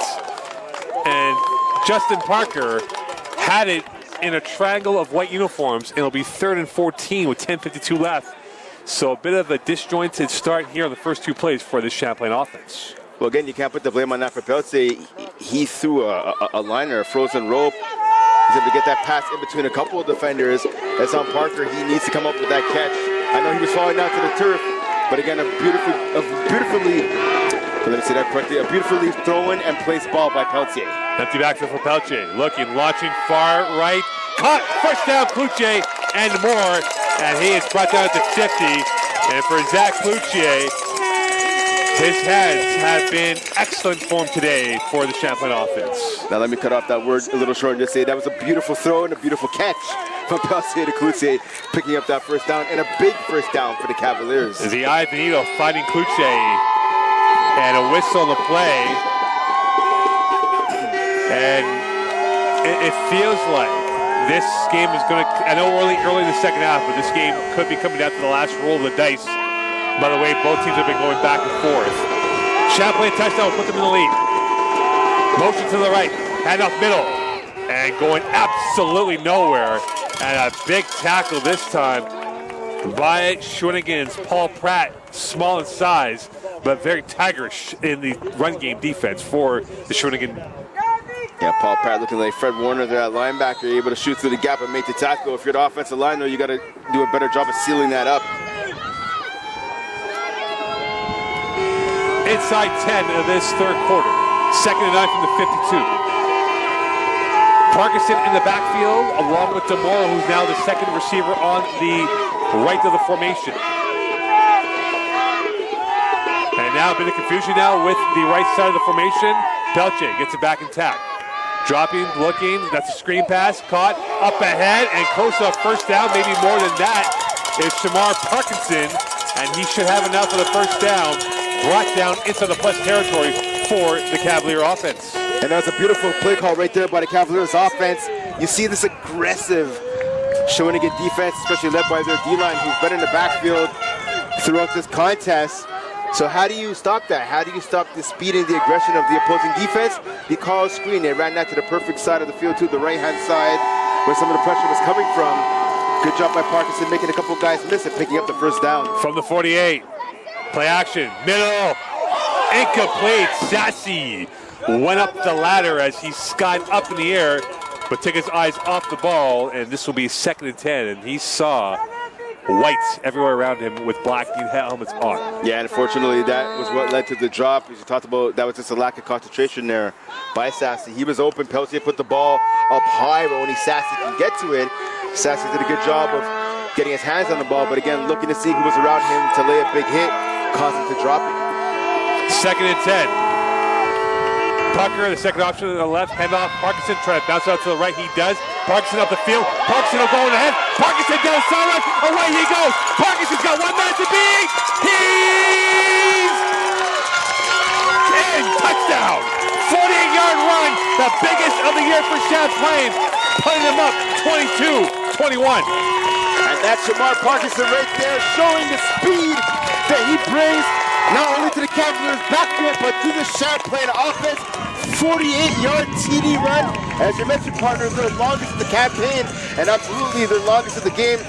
Good job by Parkinson of just putting his feet in the turf, switching holes, using some vision, and turning on the after-jets to score that touchdown. He'll need to recharge those afterburners because he went on the right. It looked like he was only going to get probably 2 yards, but he just thunderbolted his way through.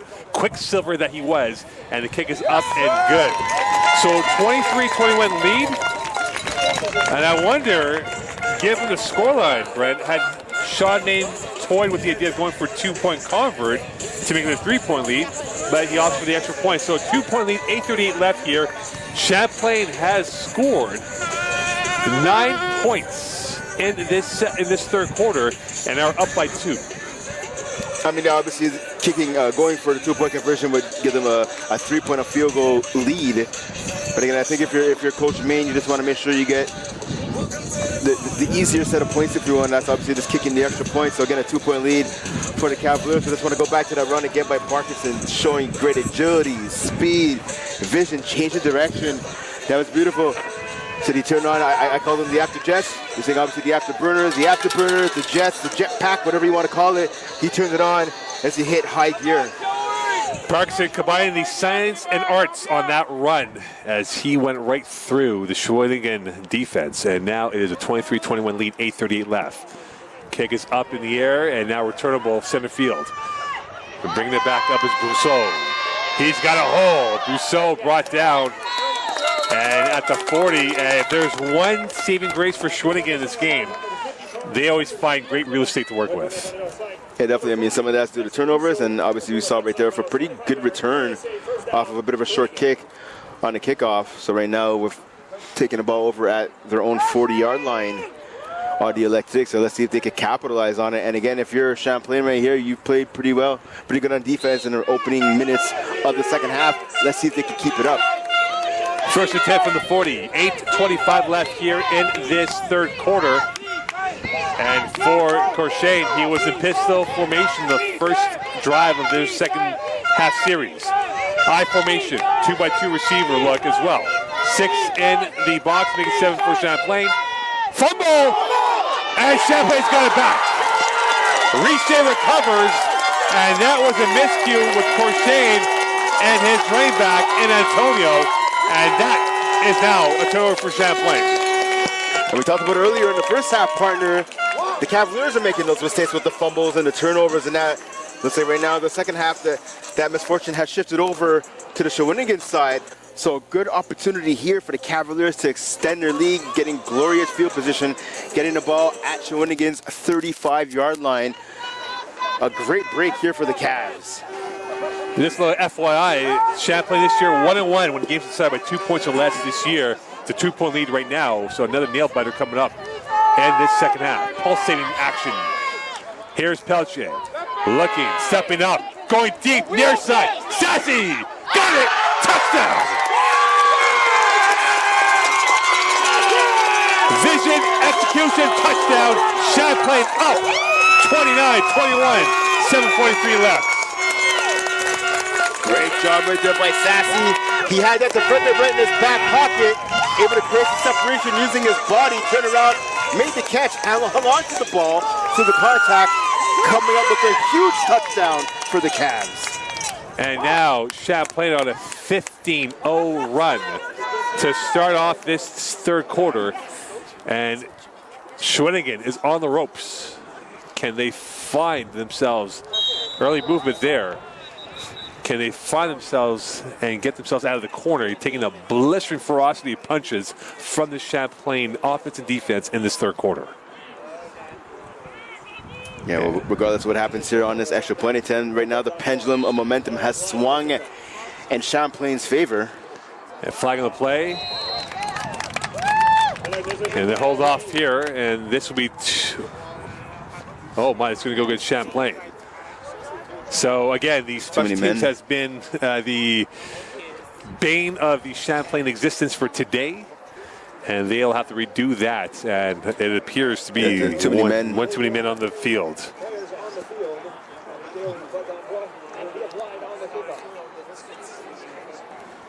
Again, these are some mistakes that you want to see at this point of the season. They shouldn't be happening for the Cavaliers, but again, they have another regular season game remaining before the playoffs, so hopefully they'll have a chance to clean this up. So a 30-21 lead. This game has turned on a dime. It has become very muddled for Shawinigan and has now become an opportunity for Champlain now to really take the momentum out in their favor, because, Brent, they are now on adrenaline fuel and they are rolling and going right now. Yeah, definitely. All the momentum, like I just said, is in their favor. But if you're the Cavaliers right now, you can't take your foot off the pedal. You have to keep pushing. You have to try and stop on the neck and stop on the head of the Shawinigan, not just their offense and defense, but their entire team. You can't let up here. You can't have any mistakes to let Shawinigan have a chance to come back in this game. Because again, partner, it's only a 9-point lead. This game is far from over. And for Champlain, Noah Sassy, that puts him over 500 for the season, joining Cloutier. And if Falcon can achieve that mark today and for next week against Drummondville, Champlain could have 3 500-yard receivers. And for Phil Pelche, he's well over 2K and could be in the conversation for Play of the Year in Division III with what he has done this year for the Cavaliers offense. But right now, the focus is for Champlain. They got the touchdown. Could that be their passport to victory here? Here's Brousseau. Returnable, middle of the field. Brousseau's got a spin move, and he's brought down. And this is where we talk about leads. Brent, Champlain had a lead like this against Hunsik, and what happened came out to the last play. Can they maintain their focus against a Shawinigan team that has been chiseling their way through with the ground game being their option route one? Yeah, definitely. I mean, just as I said a few minutes ago, they have to keep their focus. They have to keep their foot on the gas here. They cannot have a letdown and give Shawinigan a chance to get back in this game. I got to say right now, at least so far in the second half, this is the biggest defensive series of the second half so far for the Cavs. If they can get a stop here and get the ball back and potentially score some more points, that'll help with the Cavaliers a lot in terms of getting the W. From the 43, Crochet looking. He's pressured. He is sacked. Brought down for a loss. Crochet did not see that come from anywhere, and he was brought down by number 47 for Champlain. And a loss in the play and a big play for Champlain. And it'll be second down and 18 from the 35. Yeah, big job, big play right there by the defensive lineman. Oh, and that was Keston Wellard, number 47. So Welland getting in on the tackle. And second and 8 from the 35. And Crochet does not really have the rocket arm to split open and rip apart the Champlain secondary. They're going to have to rely on smart plays. Handoff left. Bouncing through. Good job. And going nowhere is the ground game of Juan Antonio, who was tripped up and caught in cement. And Carriere in on the tackle for Champlain. Yeah, Carriere, good job just darting right into the backfield right there to trip up the running back. So we've seen back-to-back aggressive plays by this Cavaliers defense. What started at 1st and 10 is now 3rd and 22nd for the Cavs. And I talked about, partner, 2 plays ago. This is a big defensive series right here for the Cavs. 3rd and 22. They got to get this ball to Shawinigan for the first down. Tony in the backfield. Here is Crochet. Stepping. Pressure. Sack. Loose ball. They're smelling sacks in the water. The Champlain defense tail is up. And there is a down player in Crochet who's slow to get up for Shawinigan. And right now, for the Cavaliers, they are definitely smelling that this could be a game that they could pull away now with Shawinigan very vulnerable on both sides of the football. Yeah, the Cavaliers elected to send a blitz on that play right there, and that worked to perfection as the ball was knocked out of the quarterback's hands. Unfortunately, he's obviously hurt as a result of that play. Hopefully, it's nothing too serious. But again, a great defensive effort on that series. Pressure being the deciding factor by the Cavaliers in winning that series right there on defense. And now you're seeing Champlain start to ask questions of the Shawinigan team that they're not able to answer. A stiff examination by the Champlain team of Shawinigan.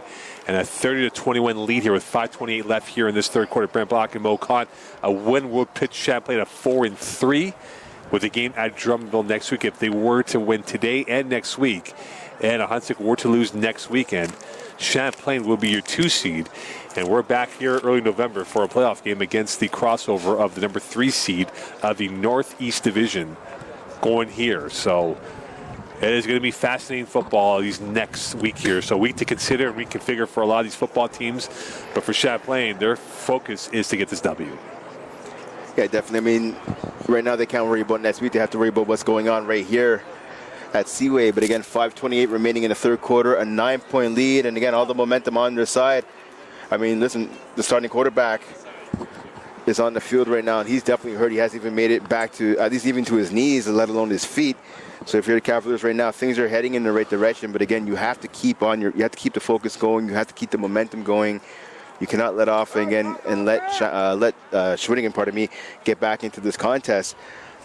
Right now, don't even worry about Drummondville. Yes, it is. It's going to be a huge game next weekend and a chance again for the Cavaliers to climb the standings. But that'll be something to worry about after this contest is over. So for Gaucher, the focus is on the lower body, as he unfortunately is taking a beating in this second half from the front 7 of Champlain, as he is taking missiles and bullets from all angles of this Champlain front 7. And you can see the Cavaliers defense has been attacking with great intent with what they've done so far in this second half. And with 5:28 left for Shawinigan, you wonder if Hilali might be the quarterback, as he has thrown a few passes this year, 13 of 39 for 292 yards, and that would weaken their offense because he's probably their most generalized offensive player, given he plays multiple positions, running back, receiver, and quarterback. Yeah, it'd either be Hilali or maybe even perhaps number 15, Francois Leroux. He's thrown 1 pass so far this season. He's had a couple of rushing attempts as well. So it'll be interesting to see what this Shawinigan coaching staff is going to elect to do. And again, as I talked about a few seconds ago, still, Corshane is still has not even gotten to his knees, let alone his feet. You have to hope it's not a serious injury for the quarterback. So again, I mean, we talked about the Cavaliers obviously trying to solidify their playoff spots, but that's what Shawinigan is trying to do this afternoon as well. Right now, 2-4 record, sitting 5th in the Southwest Division. And this is a partner, I tell you, this is an Electrics team. They're up and down. I mean, again, a 2-4 record. The only 2 W's have, as we said, come against Drummondville. But I mean, you look at some of their games. they lost last week to the first place Lano Dare. They lost 12-7. They held them to 1 touchdown. Right, they lost by 5 points to them. They lost in week 3 to Ahunsik.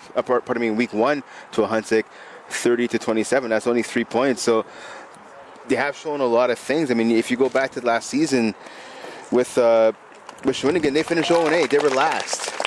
They only had 76 points scored for the entire season. So obviously a changing of fortunes this year. A rapidly improving Shawinigan team. But yes, again, they only have 2 victories over Drummondville. But they've been a tough out for a couple of teams this season. And it looks like Corshay's day, he has run his race, as it looks like he may not be coming back in this game. And if that's the case, it really hems Shawinigan in the corner, that they know that their route to victory will be their defense, and hopefully some plays going their way on mistakes by Champlain. And I got to tell you, if it ends up being Halali who goes in to replace Corchay at quarterback, Halali is also the punter. So that's going to be a lot of work he's going to have to do. He's going to have to stay on the field for more than half the game. And he's there ready to boot this ball away. And on a 4th and 29, I don't think there'll be a fake coming up on this sequence right now. So with that, punt coming up here for Shawinigan. Kluge is marked off inside his own 40, center field. Halali has been punting the ball at around 25, 35 yards max. Another high snap. Coming through, a line drive kick, a one-hopper at the midfield stripe. Kluge gets it on his own side of the field. Looks, makes one move, going out to the far side. Kluge trying to get himself up ahead, and he's brought down. And a flag of the play, and that might be a late hit outside of the lines of playing field, and that will be Champlain ball, in all likelihood inside the plus territory of Shawinigan. Yeah, so Halali there, he was lucky to get a couple of bounces that worked out for him in the coverage unit, but unfortunately a penalty going against Shawinigan. That punt actually was almost block partner by number 55, Andazion Johnson Joseph. Just came a couple of inches away from getting that block. And 15-yard penalty, so this ball will be marked off at the 42.5-yard line. First down and 10. Could this be the kill shot that puts Champlain in the pole position to win this game? 30-21 lead, 4:44 left in this third quarter. Pelche left, caught by Sassy, looking towards the sideline. He almost fumbled that, and he recovered that in time for a 3-yard gain. And right there's Paul Pratt, over 20 tackles for the season. That almost got that ball back for Shawinigan.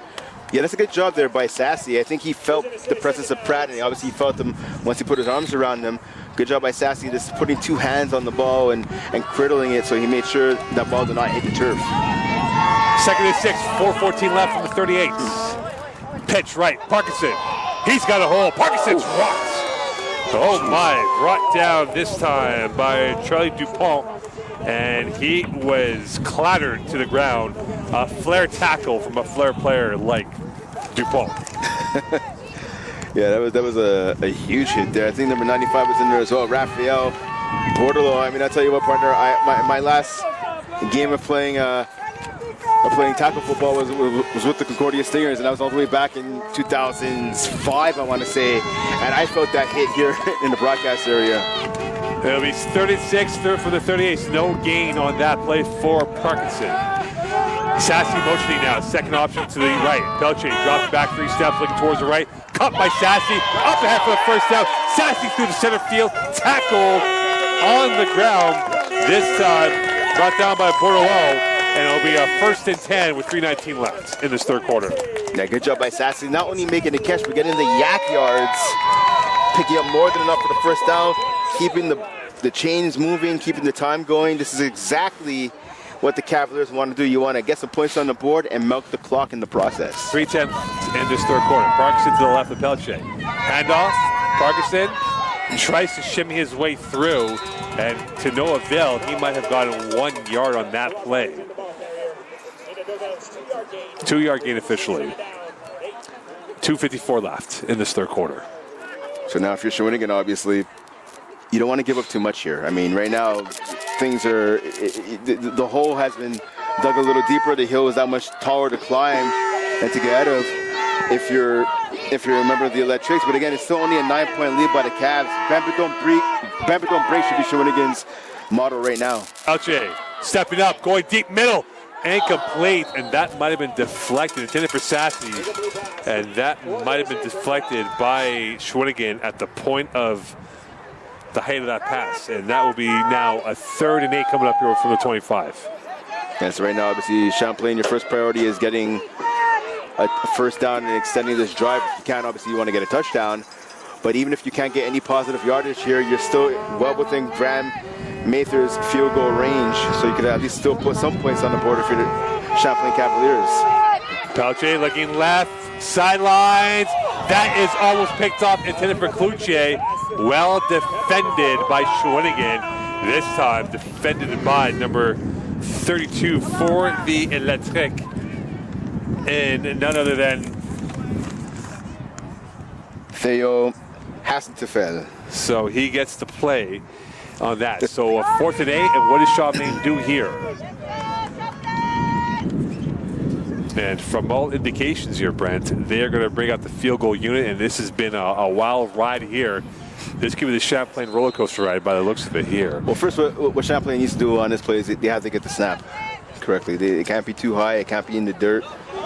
They have to execute the first part of this play, and that's just get the snap right. And this could really change. And now it appears there's a bit of confusion here for Shawinigan as they had too many men on the field. So we see 2 guys going off.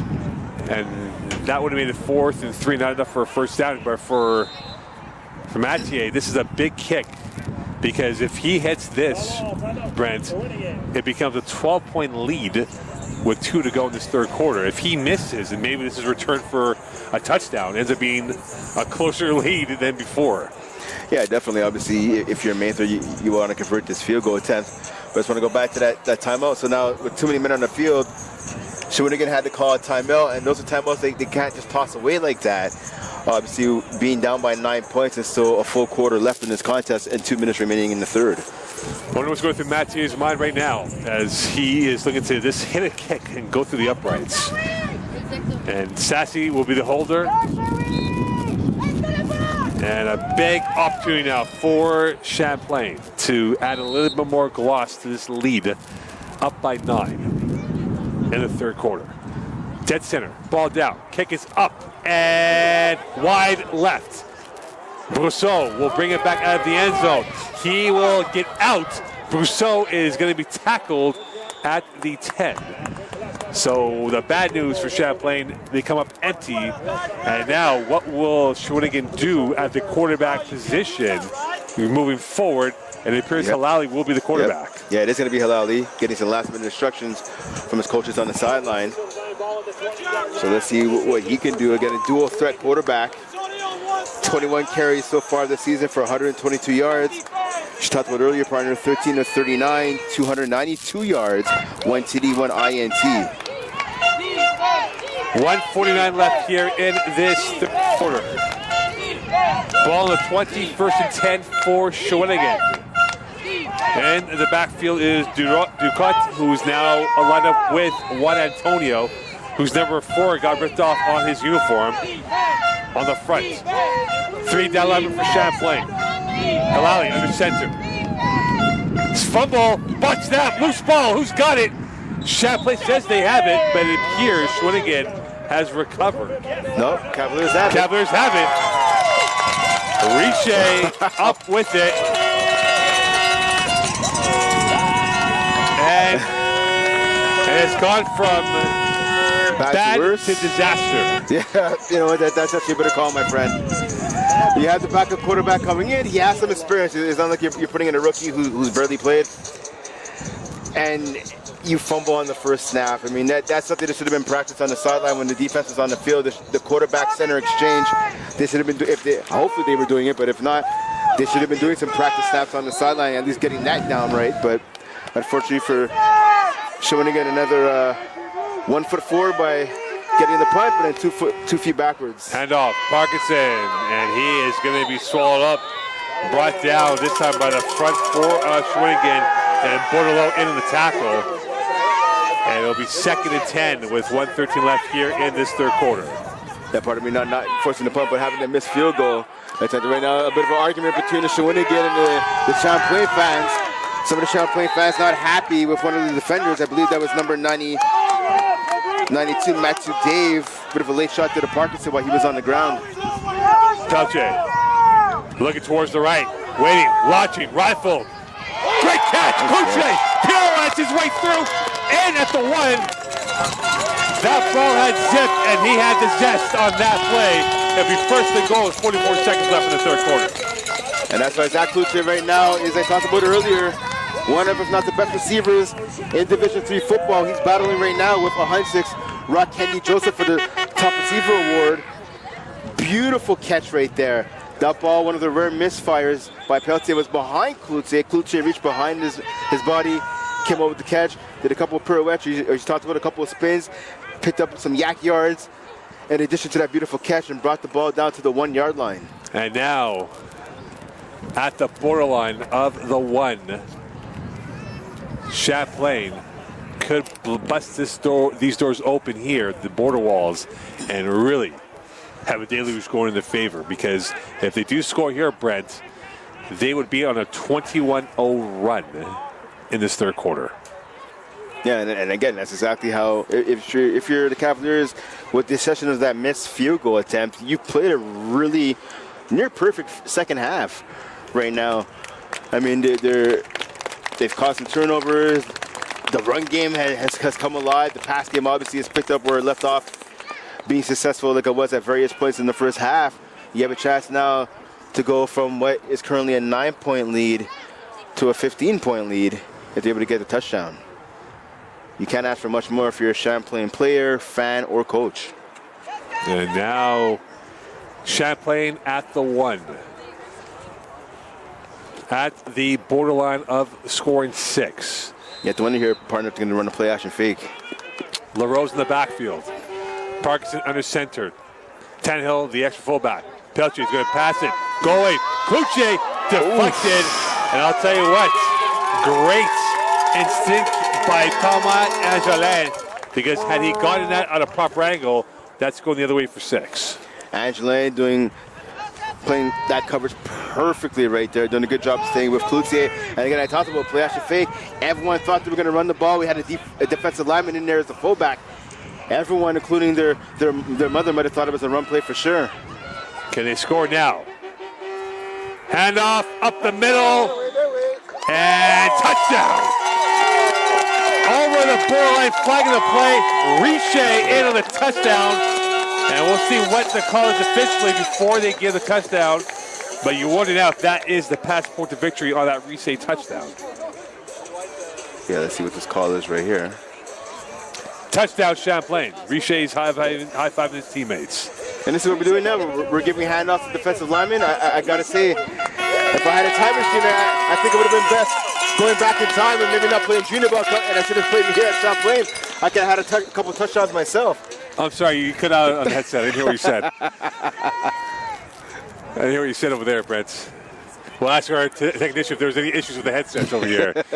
Couldn't hear what you said over there. So 36-21 lead, 18.3 left. Ball down, kick is up and good. So Champlain on a 22-0 run. They have scored 3 unanswered touchdowns plus a safety. And now they're up by 37-21 here. An unbelievable turn of events here, scoring 23 unanswered in this quarter. And partner, it appears it's going to come down to Election Day next week. 1 week to consider and reconfigure for Huntsic, Lanaudière, Champlain, and others, and trying to figure out who will be 1, 2, and 3. The highest Champlain could leap is to 2, because they lost the head-to-head point differential to Lanaudière. Lanaudière wins next week against the Huntsic, they'll be the 1. Huntsic, depending on what Champlain does, could fall to 3, or could fall to number 4, with Victoriaville having the edge in the point differential with them. So a lot to look forward to in the next 6 days. Yeah, definitely. Obviously, 3 huge matchups. Pardon me, as you talked about. Lanaudière at Huntsic, Victoriaville at Shawinigan, and of course, the Cavaliers traveling down to Drummondville to take on Drummondville. But right now, again, as I talked about earlier, if you're the Cavs, you want to focus obviously on this game, and even for next week, just worry about what you can control. Make sure you come to Drummondville with the W. Brousseau good return. Brousseau, he's got a whole flag of the play, and Brousseau knows that, and there's a whistle, and the helmet came off. Yeah, because number 24 for the Cavs, his helmet came off, so they whistled the play dead. So with Mathieu Larose, his helmet came off on the coverage unit. And this, thinking about if there was no flags, if Brousseau might have housed that for a kick 6. Well, I can tell you what, the Shawinigan fans sitting to our right definitely think that Brousseau would have ran that for a TD. Perhaps the emotions of Shawinigan definitely on the line here. 37-21 win, because if they were to lose, Shawinigan drops to 2-5 for the year, which would severely impact their playoff hopes in the overall standings of where we are in the Southwest Division. Yeah, definitely. I mean, they're obviously, as I talked about earlier, they're hosting Victoriaville next week in the regular season finale. If they go on to lose this game, they would need to beat Victoriaville. Yeah, that would be a wrap. Yeah, that's it, exactly. Wins, and that's it. They would have the head-to-head tiebreaker. And they'd be stuck at 2 wins. Champlain will be at 4. Yep. Victoriaville will be at 4. And that would be a wrap for Shawinigan. But they could play spoiler, though, if they were to beat Victoriaville, that they would force Victoriaville to perhaps go on the road and play the 1 seed in the crossover in the 1 versus 4 from the Northeast. So essentially what we're trying to tell you right now, the Cavaliers, they hate Shawinigan. They want to beat Shawinigan. But next week, I think they want Shawinigan to be their best friends. They want Shawinigan to help them out by getting a W over the Victoriaville Vulcans.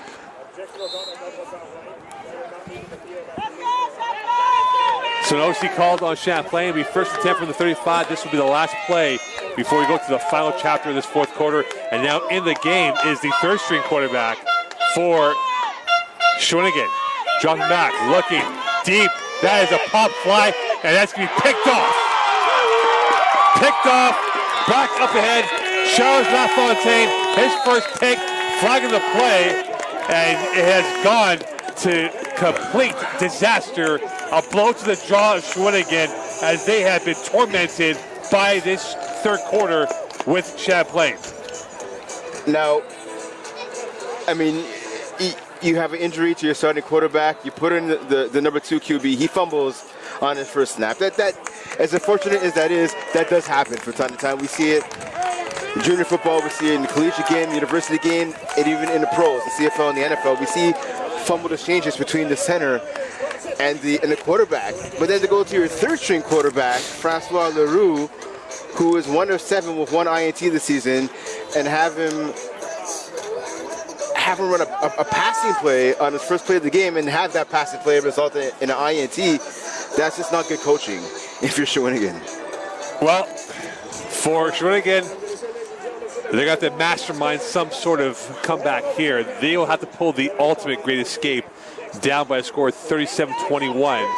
Champlain will be in the shadows of their goalpost due to that penalty going against them after the interception by LaFontaine. And now for the Cavaliers, they can put Shawinigan to the sword and have victory in their back pockets. First and 10 from the 5. Handoff. Here is Parkinson. He's got Anchorage. Parkinson near side, turning up the corner, out of bounds he goes. And that's a first down, and Shamar Parkinson is feeling it right now as the adrenaline field, bringing the injection of pace that's been missing from the ground game the last few weeks of the season or so. Yeah, definitely. I mean, it's something that's been missing the entire season. Head coach Sean May was telling me this week at practice, I mean, the run game, it's been a struggle to establish it, to get it going this entire season. But Shamar Parkinson saving his best for the last home game, at least.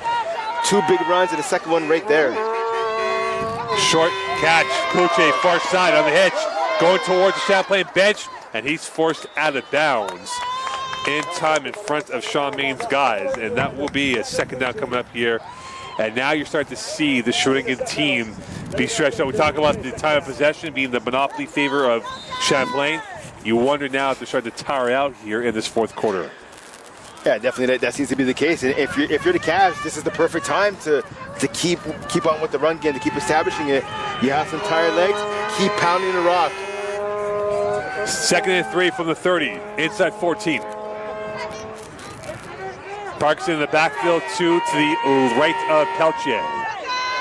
Looking towards the right, that is caught by Sassy. That might have been a misfire as he put a little too much meat on that pass, intended what appeared to be for William Demore, and it was caught by Sassy. And this will be a first down with 13:45 left here in this fourth quarter here with 13:44 left. So with that, a first down. Champlain now is starting to cook up as the weather gets colder here from Seaway 3. I mean, of course, if he asked the Champlain coaches, that's exactly how they drew that play up. Pass by Peltier to Demore, off the hands of Demore to Sassy. Almost picked off. And that's something that they did not draw up, as that was intended for Sassy. And right there was number 18 for Shawinigan. And he could have had an INT going back the other way for the Electric. Yeah, that was Enzo Cardoso. He had a glorious opportunity to get some momentum back for his team. Peltier definitely off target on that one. You have to think maybe some of the excitement's getting to him too. Put a little too much on that pass. 13-10 left. Peltier looking, locking. He's rolling to the right. He's got Kuche almost picked off, as he did not put enough zip on that ball. Kuche was open, Montour in on that play, and he could have had a pick and a revitalizing pick for Sherbrooke that ends up being all for naught on the 3rd and 10 coming up. Now that was always going to be a tight throw, considering that Klutze, he was open, but he was in between a couple of defenders. I think Peltier would have been better off. He stepped up in the pocket as the pressure was coming from the left-hand side or the right-hand side. He would have been better off just running with the ball, picking up some positive yardage, living to play another down, instead of almost forcing a turnover. Peltier looking screen. Parkinson's got it. Going up ahead. Parkinson makes one guy miss, and he is going to be brought down, flagging the play. And the direction of how the flag came from, this could be going against the Cavaliers. And we'll see now officially. It'll be 4th down, and now, and this will be going against Champlain. Now, I tell you what, partner, obviously the penalty going against Champlain there. Parkinson has to count his lucky stars after this contest. He just escaped getting pancaked, getting flattened by the big man, the nose tackle, number 97, Hugo Jelena. I can see from our broadcast area, Jelena's eyes got real big. Just thought he was going to be able to make the tackle. So good job by Parkinson, and just slithering outside of his grasp. Yeah, it'll be a punt now coming up here for Mathieu, and with 12:32 left, there's not many bullets left for Shawinigan, and they will need to score on this drive, and it has to be the 7-point variety than a field goal. Win picking up. Better punt, and that is going to be launched into the plus side. Brousseau's got it from the 45. Brousseau, midfield. Brousseau, far side. Brousseau up to the 50-plus, and he is going to bounce out of bounds at the 47-yard line of the Champlain territory. And for Leroux, he's going to have to work some magic and pull some tricks out of the magic bag to get them back in this game here. And I think, partner, actually they're going to go with Halali going to go back. Yeah, and I think that's a better call, honestly. That's a better call. He seems to be the better athlete of the two options they have at quarterback. And again, he has more experience playing under center, at least this season, than does Leroux. So Halali at quarterback, 11:53 left here in this fourth. Halali, Slide. option. Here is Antonio, and he is brought down by a swath of black uniforms, and White Tannehill in on the tackle. And that would be for 2, if not 1 yard gain, I beg your pardon. So 2nd and 9. So what, Antonio? We think about that hit he took late in the first half. Hasn't had that explosive ability from his legs. And 2nd and 9 from the 45, 11:15 left here in this fourth quarter. Brett Block and Mo calling here on the Cavs TV. Halali. Blitz showing from McGill from Champlain, big pardon. Hitch left, and that went absolutely nowhere. It might be a legal block on the back. As brought down was Tristan Lewis, who by fluke kind of fell into the receiver for Shawinigan and Magna, and that might be going against Shawinigan for a illegal block from behind. Now that tackle by Lewis, as you talked about, partner, he was kind of just blocked in or thrown into the ball carrier. That looks like a Mo Khan block back in the day. Mo Khan just kind of falling in the way of defenders trying to make a tackle. Well, Lewis kind of did the opposite. He was thrown into the tackle by one of the Shawinigan players. Nonetheless, he'll take it. He'll take it by hook or by crook. He'll take that tackle. You can be thanking me for that ring on your finger on that block that I made for you. Well, you were on the bench watching it, so anyway. 10:54 left here, 3rd and 24. Long 24 for Shawinigan from the 47. This is probably 4-down territory for the Electric. Magna, the motion man to the right. Early movement, no, play on. Rolling out is Halali to his right. He gets good protection. Riche evades him. Halali looking, launching, going deep. Looking for someone, and right through the hands of multiple players, including LaFontaine, and that was intended for Magna. And what do they do now on a 4th down with 10:29 left here in the season on the line, knowing that there is no racetrack left for them to punt the ball away? Despite you saying that, partner, I still think you have to punt. I mean, it's not like it's 4th and 10 or even 4th and 15. It's 4th and almost 30, 4th and 24 to be exact. I think with 10 and a half minutes remaining, 10:29 to be exact, in this 4th quarter, you still have enough time to kick the ball away and try to come up with a stop or two and get the ball back. So it'll be a 4th and 24 as we are approaching 10 left in this 4th quarter. Brent Bach and Mo Khan. Another high snap, Halali, fake punt. He's got a man open and real estate to work with. On the near side, that's enough for and out of bounds. And unfortunately for Ducotte, not enough for the 1st down, but almost like a punt on a fake punt catch that ends up going back to Champlain. They had the right execution, but the yards after catch was not as desired. Yeah, that's unfortunate for Shawinigan. Ducotte tried to do everything he could to stay in balance and to chase the defenders, just finally knocked out just before the 1st down marker. To me, I know I was saying before that Shawinigan should punt the ball away.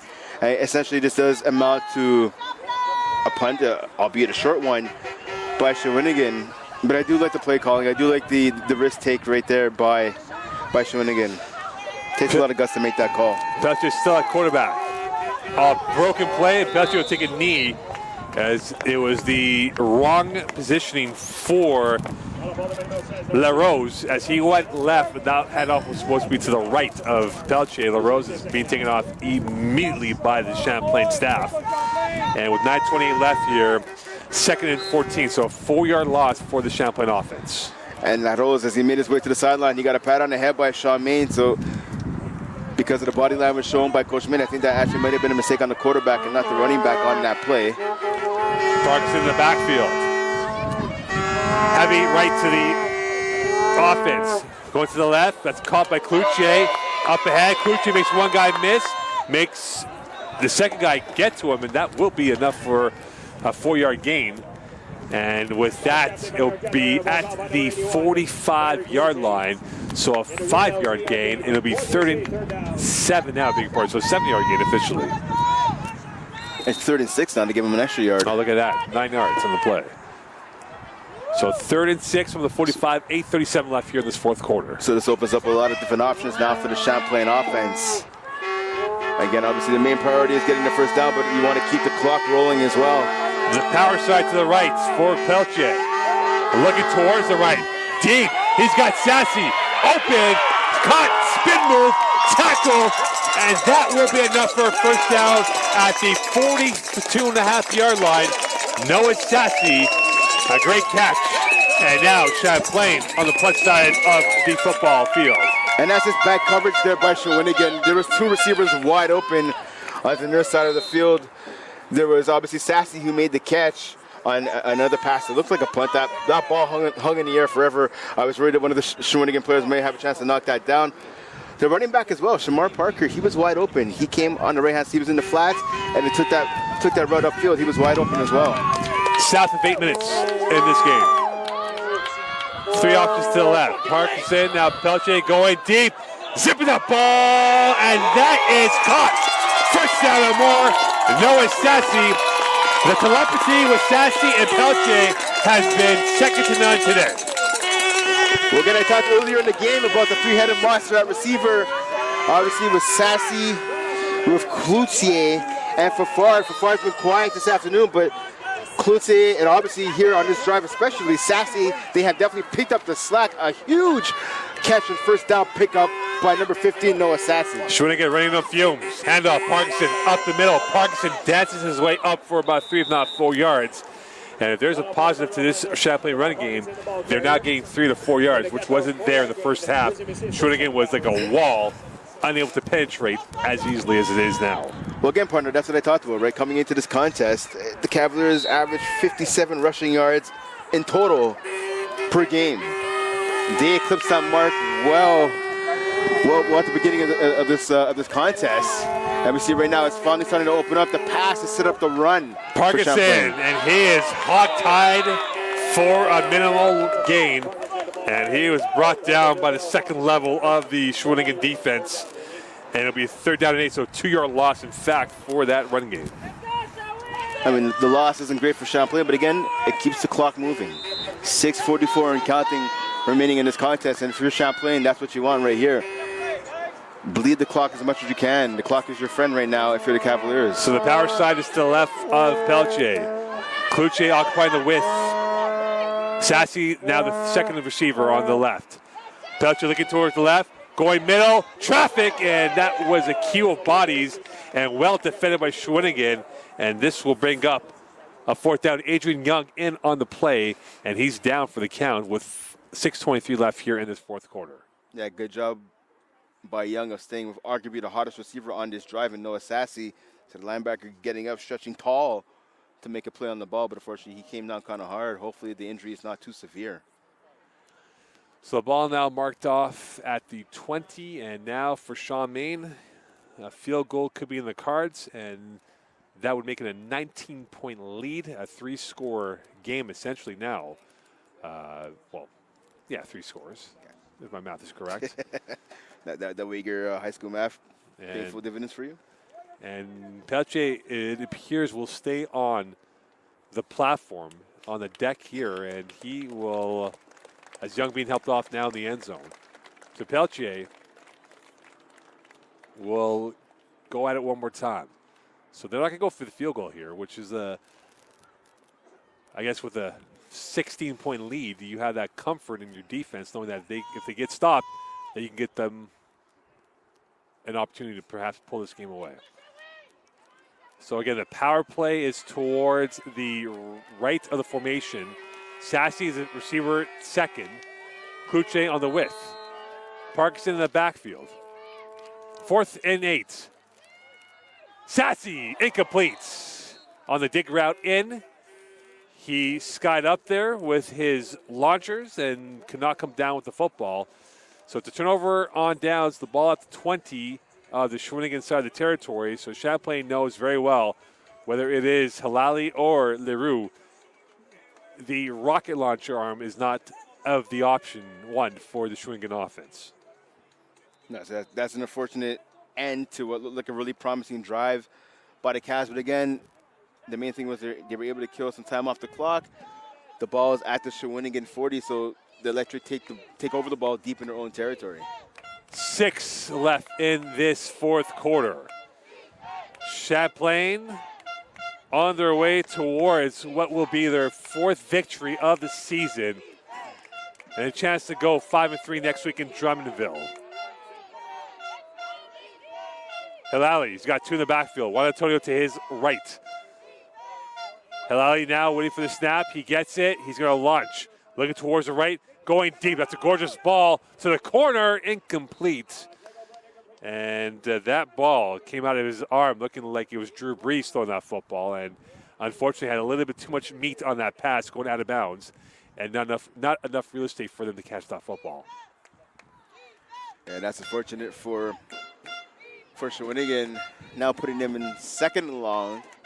And if you're the Cavaliers here, if you could hold the fort, if you could stop Champlain right here with 5 minutes, just over 5 minutes of counting remaining in this 4th quarter, force either a turnover on downs or force another Shawinigan punt, That'll be huge. Pitch right.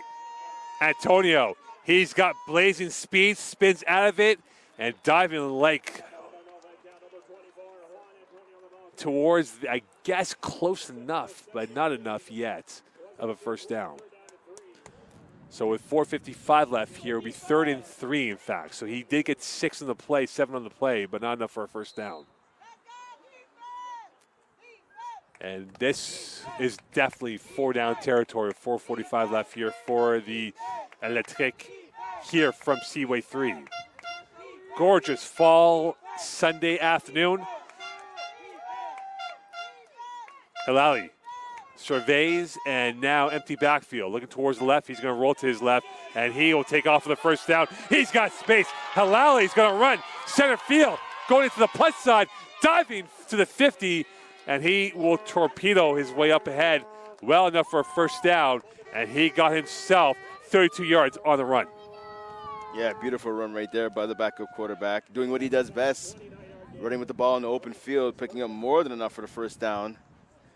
And I believe, partner, well, the ball is obviously at Champlain's 50. This is one of the, I believe, part of me, this is the first time in the fourth quarter, I believe, or in the last little while. Well, you haven't scored a point in the second half. Yeah. So this is definitely a new voyage. And now this voyage has to result in 7 points. Blitz from Champlain. Hilali sees it, and he is going to evade that, rolling out, taking off, and brought down as LaFontaine, the safety, came in from the strong side and brought down by William Roland, and that will be a second down coming up here with 3:55 left. It's a pressure once again being played or being given by the Cavaliers defense. Unfortunately, they weren't able to make the tackle, and we see an injured Cavalier player on the sideline who was in finally making that tackle. And that, in fact, was a loss of 2. And yeah, I'm not too sure which Champlain player that is. That's down at the Champlain bench. But for the Cavaliers, with 3:55 left, it is all in their hands, plus help next Saturday. Decision Day Saturday next weekend. Champlain at Drummondville, which will be a 1 o'clock kickoff. And then the big one, Llano Dier and Ahunsik at Llano. And that will determine the playoff tickets, who will be hosting and going on the road. And for Champlain, they can go no higher than 2. And at the look of it right now, they wouldn't fall no lower than 4th at this moment. For Ahunsik, they can go as high as 2, or they can drop down now as low as 4th. And for Victoriaville, they can move up and down the ladder board no lower than 4th. Yeah, that's exactly it for the Vulcans. I mean, they could finish as high, I believe, is second place, but you talked about they could drop as far as 4th. And that's based off of head-to-head, but Champlain has the head-to-head with Victoriaville and Ahunsik. So there's a 3-way tie. Champlain would jump those 2 teams for 2, 3, and 4. But then if you look at it from the perspective that we have, if Champlain were to be 5 and 3 and Ahunsik were to drop down, I believe, which would be if they were to lose next weekend, they would be 5 and 3. Champlain would have that tiebreaker over them. So there's favorites in this situation for Champlain. And now the question for them, as they're on their way to a job done here and a victory in their future upon them at the present moment.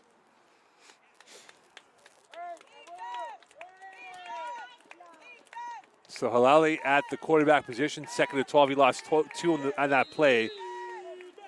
3 down lineman for Champlain. A 3-pack to his left. Empty backfield now. And a whistle on the play. And this is going to be going against Shawinigan, and they'll move it back 5. And this will be on their side of the territory, becomes 2nd and 17. Yeah, there was definitely early movement. Multiple receivers moved early before the ball was snapped. And now it will be from the 53-yard line of the Shawinigan side, 3:48 left. Great crowd on hand today. And I'm sure the Champlain crowd wouldn't mind having another home game if there is to be one, which would be the weekend of November 6th. And that is where you will need the winter jackets. Here's Halali. Antonio flexing out, third option to the left. Halali looking towards the right, launching. Nice ball deep, and that went into the Champlain bench. And it'll be 3rd and 17 with 3:23 left. And now, partner, for the Shawinigan Electric, their playoffs hopes are on their last roll of the dice with these potential 2 plays coming up. Yeah, definitely. They're obviously going to have to go to stick with the deep ball part. I mean, we saw in that previous play right there, Gillian Ubli, him and his quarterback were just not on the same page there. I think the quarterback thought the receiver was going to sit down on the right sideline, and the receiver kept on running. 3rd and 17, 3:05 left in this game. Halali's got an empty backfield once more. Looking, rolling to his right, evades the rush, and he will take off, and he will get sandwiched. Ooh. Brought down for about 6, if not 7-yard gain with 2:56 left in this ball game. Yeah, he's brought down hard on that play too. Slammed down into the turf.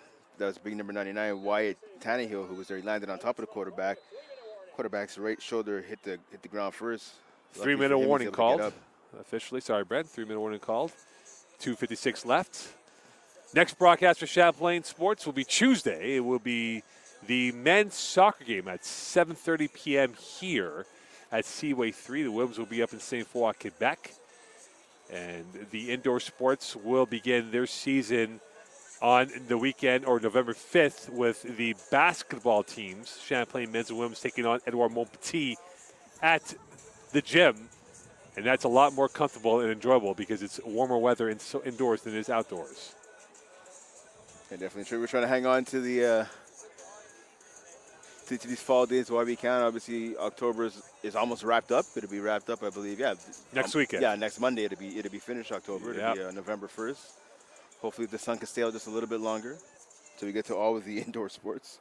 Yeah, no question about that. As the fall sports wrap it up for University and CEGEP in the coming weeks here, as football reaching its conclusion for the regular season portion for University, CEGEP, and high school next weekend. And the playoffs begin for the road to the Ball Doors, or in the University situation, Dunsmore Cup. But in the CEGEP, it is the Ball Doors. And that's where you want to be, in Thetford Mines, Quebec. And Halali will punt the ball away. So Shawinigan waving the white flag with 2:45 left in this ball game. And this might be a fake, and it will be a fake. They will take off. Away they go. Nice first move. Up ahead to the near side, and a fumble, and recovered by Champlain. Wow. And a mistake that was almost a positive ends up being disastrous. And that, but we'll wrap it up for Champlain against Shawinigan. And I mean, right there, the runner, I guess you could say, I was going to say punter, but the runner on that fake punt, I think that was 85, Alexandre Animel. He was great in the open field. He ran with power. He ran with some agility in that. He did everything but hang on to the football, and that's obviously the most important part. He picked up more than enough for the first down. He definitely had that first down and more, but you have to hang on to the football. I'm sure his eyes got big and he saw that end zone within his reach, but you have to make sure you keep the ball. You can't put it on the ground. Dreamy moment becomes a nightmare moment for him, and now for Champlain with 2:30 left, it is all but a wrap now for them to finish this game off here. And here's Parkinson, who, when you think about the turning point in this game here, Brent, that touchdown run of 48 opened up the floodgates for Champlain, and they never looked back. No, that's exactly it. Again, we talked about all season in all the games we've done, even the games that we've watched them play on the road, and that the run game was the only thing that was lacking from this offense. They tried, the coaches tried, obviously the players were definitely putting forth their best effort. Guys like Will Demore, Anthony Muchaka, Shamar Parkinson, but they just couldn't get it going. And finally today, as the regular season comes to a near close, they're finally getting it on track. Parkinson, and that is what we call a tale of the strength of Shawinigan. And that was a big tackle by Anthony LaBelle, who held on to the front of the T-shirt and brought him down like an ox springing down its prey. And with 1:49 left here, 3rd and 5. And for Shawinigan, their season will come to an end 1 week too early. And that will be it for them in this season. And for Champlain, they will get a playoff game. The question now is, where will they be? And we will know by next Saturday what the situation will be for them if they'll be hosting or heading on the road to Quebec City for the playoff game. So again, obviously, the Cavs taking care of business here this afternoon. 1:34 remaining before they can turn their thoughts to next week's game against Drummondville. As we've been saying throughout this broadcast, that game has a lot of importance, especially for the Cavs, who not only with this victory will solidify their playoff spot, but have an opportunity to climb the Southwest standings. And for Shawinigan, obviously, 1:34 remaining to the heartbreak finally sets in. A valiant effort in this game and throughout the season, but just coming up a little bit short as they try to make that push for the postseason. And for Phil Pelche, over 2,000 for the season. Noah Sassy, over 500 for the season. Zach Cloutier, over 800 yards. It appears he's going to have maybe an outside chance of 1,000, but it's going to be tough. You know, if you're playing Drummondville, and if you do get a lead on Drummondville, you don't want to keep your regulars out there. So he might have a puncher's chance at 800 for the year. Well, Drummondville obviously 1,000 for the year. Yeah, Drummondville with the worst defense right now, giving up 266 points. So as you talked about, partner Cloutier will definitely have a chance to hit that 1,000-yard mark. But again, injuries, you don't want those before the playoffs. Those are more important, keeping guys healthy and getting stats. And a great leap of faith right there by Shawinigan. And that will bat the ball down. Anthony LaBelle once more coming up with a big play.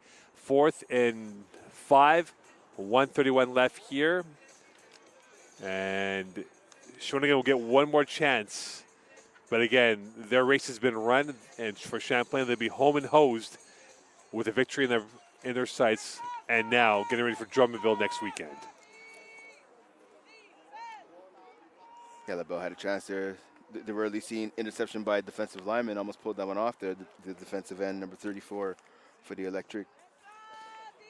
And stay tuned here. We'll have a post-game wrap.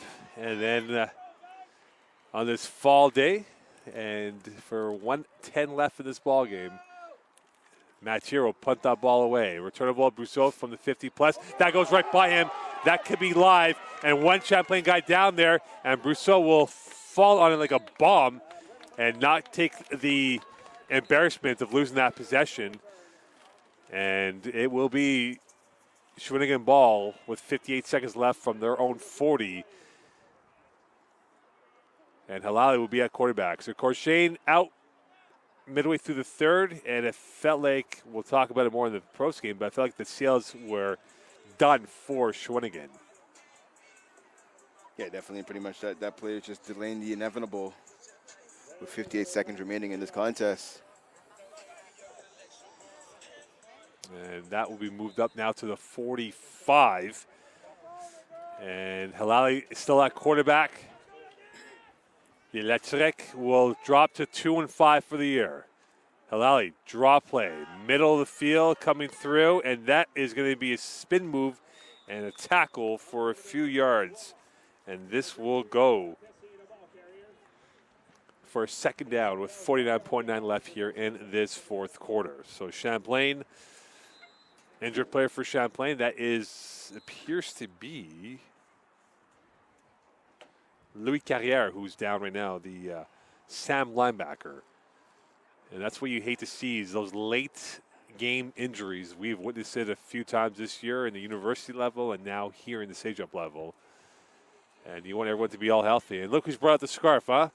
It's funny because you were saying it was nice and warm. You were wearing a nice, Florida bomber jacket here in October, and now you brought out the scarf, huh, Brent? My scarf's been on actually the entire game. I didn't see it at all. I was actually just getting some lip balm from my bag. Yeah, exactly. The cold weather, my lips are drying up a little bit. Exactly, I have to you keep do it nice and admit. moist. But Mo Khan, again, needing to get his glasses checked. I have literally been wearing a scarf the entire contest. But hey. Well, you do admit it got colder because you're like, oh, it's nice and warm, and why do you need a winter jacket? I never said nice and warm. I just said it wasn't as cold as you made it out to believe. I've been very toasty today. We can ask our cameraman and executive producer Patrick, who was complaining about the weather. And I said, Patrick, man, come back nice and warm, man, with a nice jacket. We're getting those jackets soon, are we not? Oh, you are. I'm comfortable. Exactly. So Patrick will be all right for the next game here. 45.9 left here, and down on the ground is Louis Carrière. And now for the final 45.9 left for Champlain. Just want to get out of Dodge and get this victory here and job done, and they'll be on their way to. So it will be a four-way conspiracy going into next weekend. Lanaudière, Ahuntsic, Champlain, Victoriaville. We know those are the four that will be going to the playoffs. The question now is who will finish where between 2, 3, and 4. Halali going with the overhead pass that is dropped. And it will be incomplete with 25.5 left here, 2nd and 5. And Champlain feeling the excitement now that next week's practice is for some serious marbles and a chance to host a playoff game here on November 6th. And I mean, this has been the story of the season for Shawinigan. I mean, look, I get another, can't even say that was a super deep pass, but a vertical pass nonetheless. Yeah. They've only thrown 3 touchdown passes this whole season. We can see, again, we talked about their bread and butter is the run game, but for a team who had serious thoughts, at least, about making the playoffs, I think next week and obviously going into the offseason, they have to improve this passing game. You know, Gabriel Courchain and Yanis Halali, even Francois Leroux, they're trying their best, but this passing game is just lacking for Shawinigan this season. Handoff, Antonio, and I think now for Shawinigan, they just want to run out the clock. And there's another injured player for Champlain. And it looks like it is Cote who's down, and they can ill afford to lose him at this point. And for a fourth down, I believe, coming up here. Yes, it's a 4th and 5. So Cote will be brought off the field. And again, it's the worst thing possible for a head coach in general to have these late game injuries. And now Shawinigan just want to run it out. 20.8 left. They want to get home in time for Sunday Night Football and get out of Dodge with that. For Shawinigan, their season comes to an end officially today with them out of the playoff race. For Champlain, they have a lot to play for next Saturday and what will be a chance to have home field for at least one playoff date. And it's all in their hands, Brent. It's all in their hands now moving forward. Yeah, good job by the Cavs. They forced a turnover on downs. So you had another turnover forced by this Cavaliers defense. So a bit of confusion actually from the defense from Champlain, not realizing it was a turnover on downs. But now for the Cavaliers. One more play and it will be a wrap. And they are going to have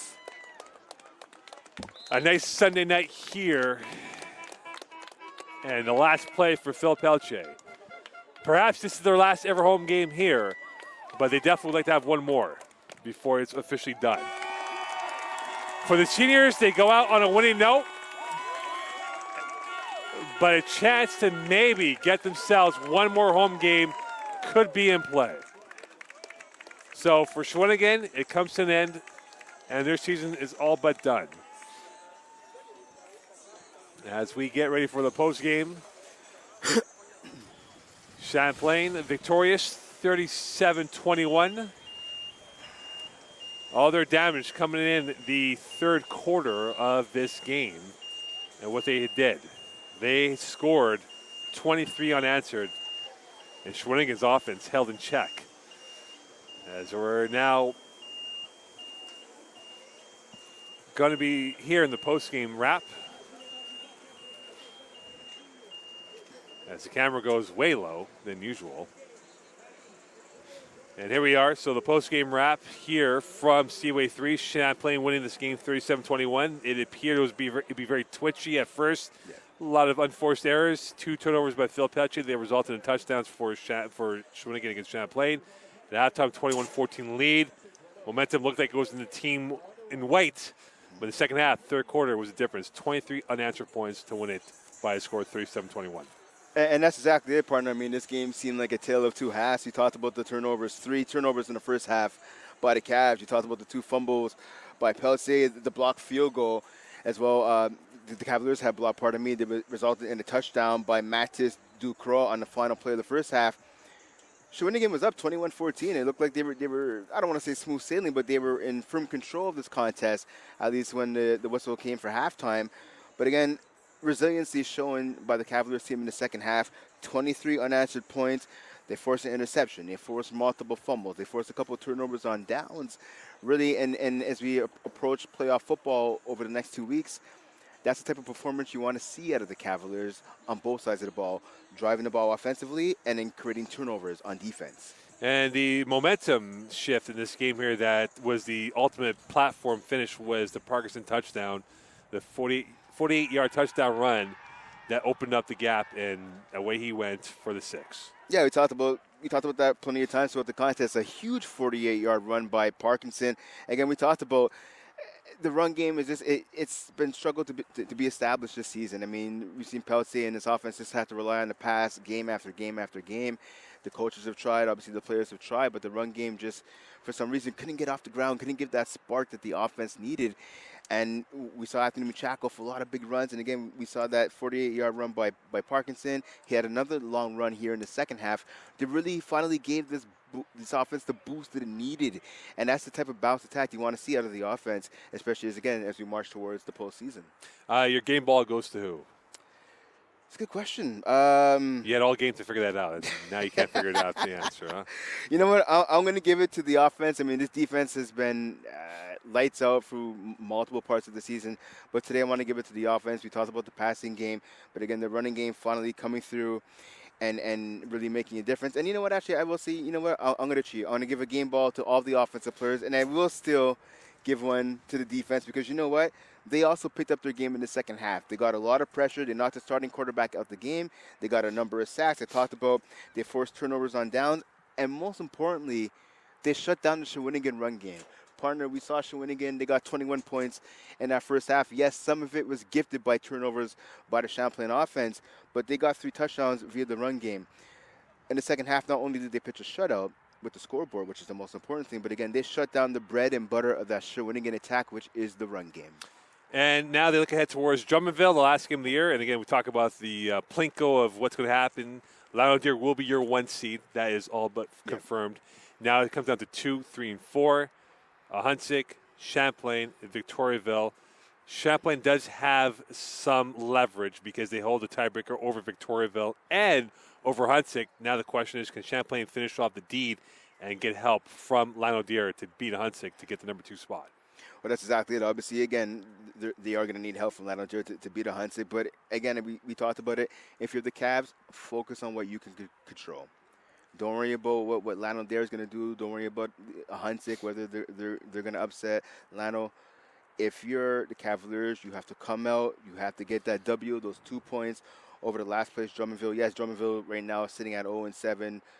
There's a big chance it might be 0-8, but you have to make sure you give them that 0-8 record. You cannot have that upset happen before the playoffs. You cannot be backing into the playoffs if you're a member of the Champlain Cavaliers. So you got to come out, handle your business. Don't turn. You can't be turning over the ball. You can't wait to the second half to show up offensively like they kind of did today.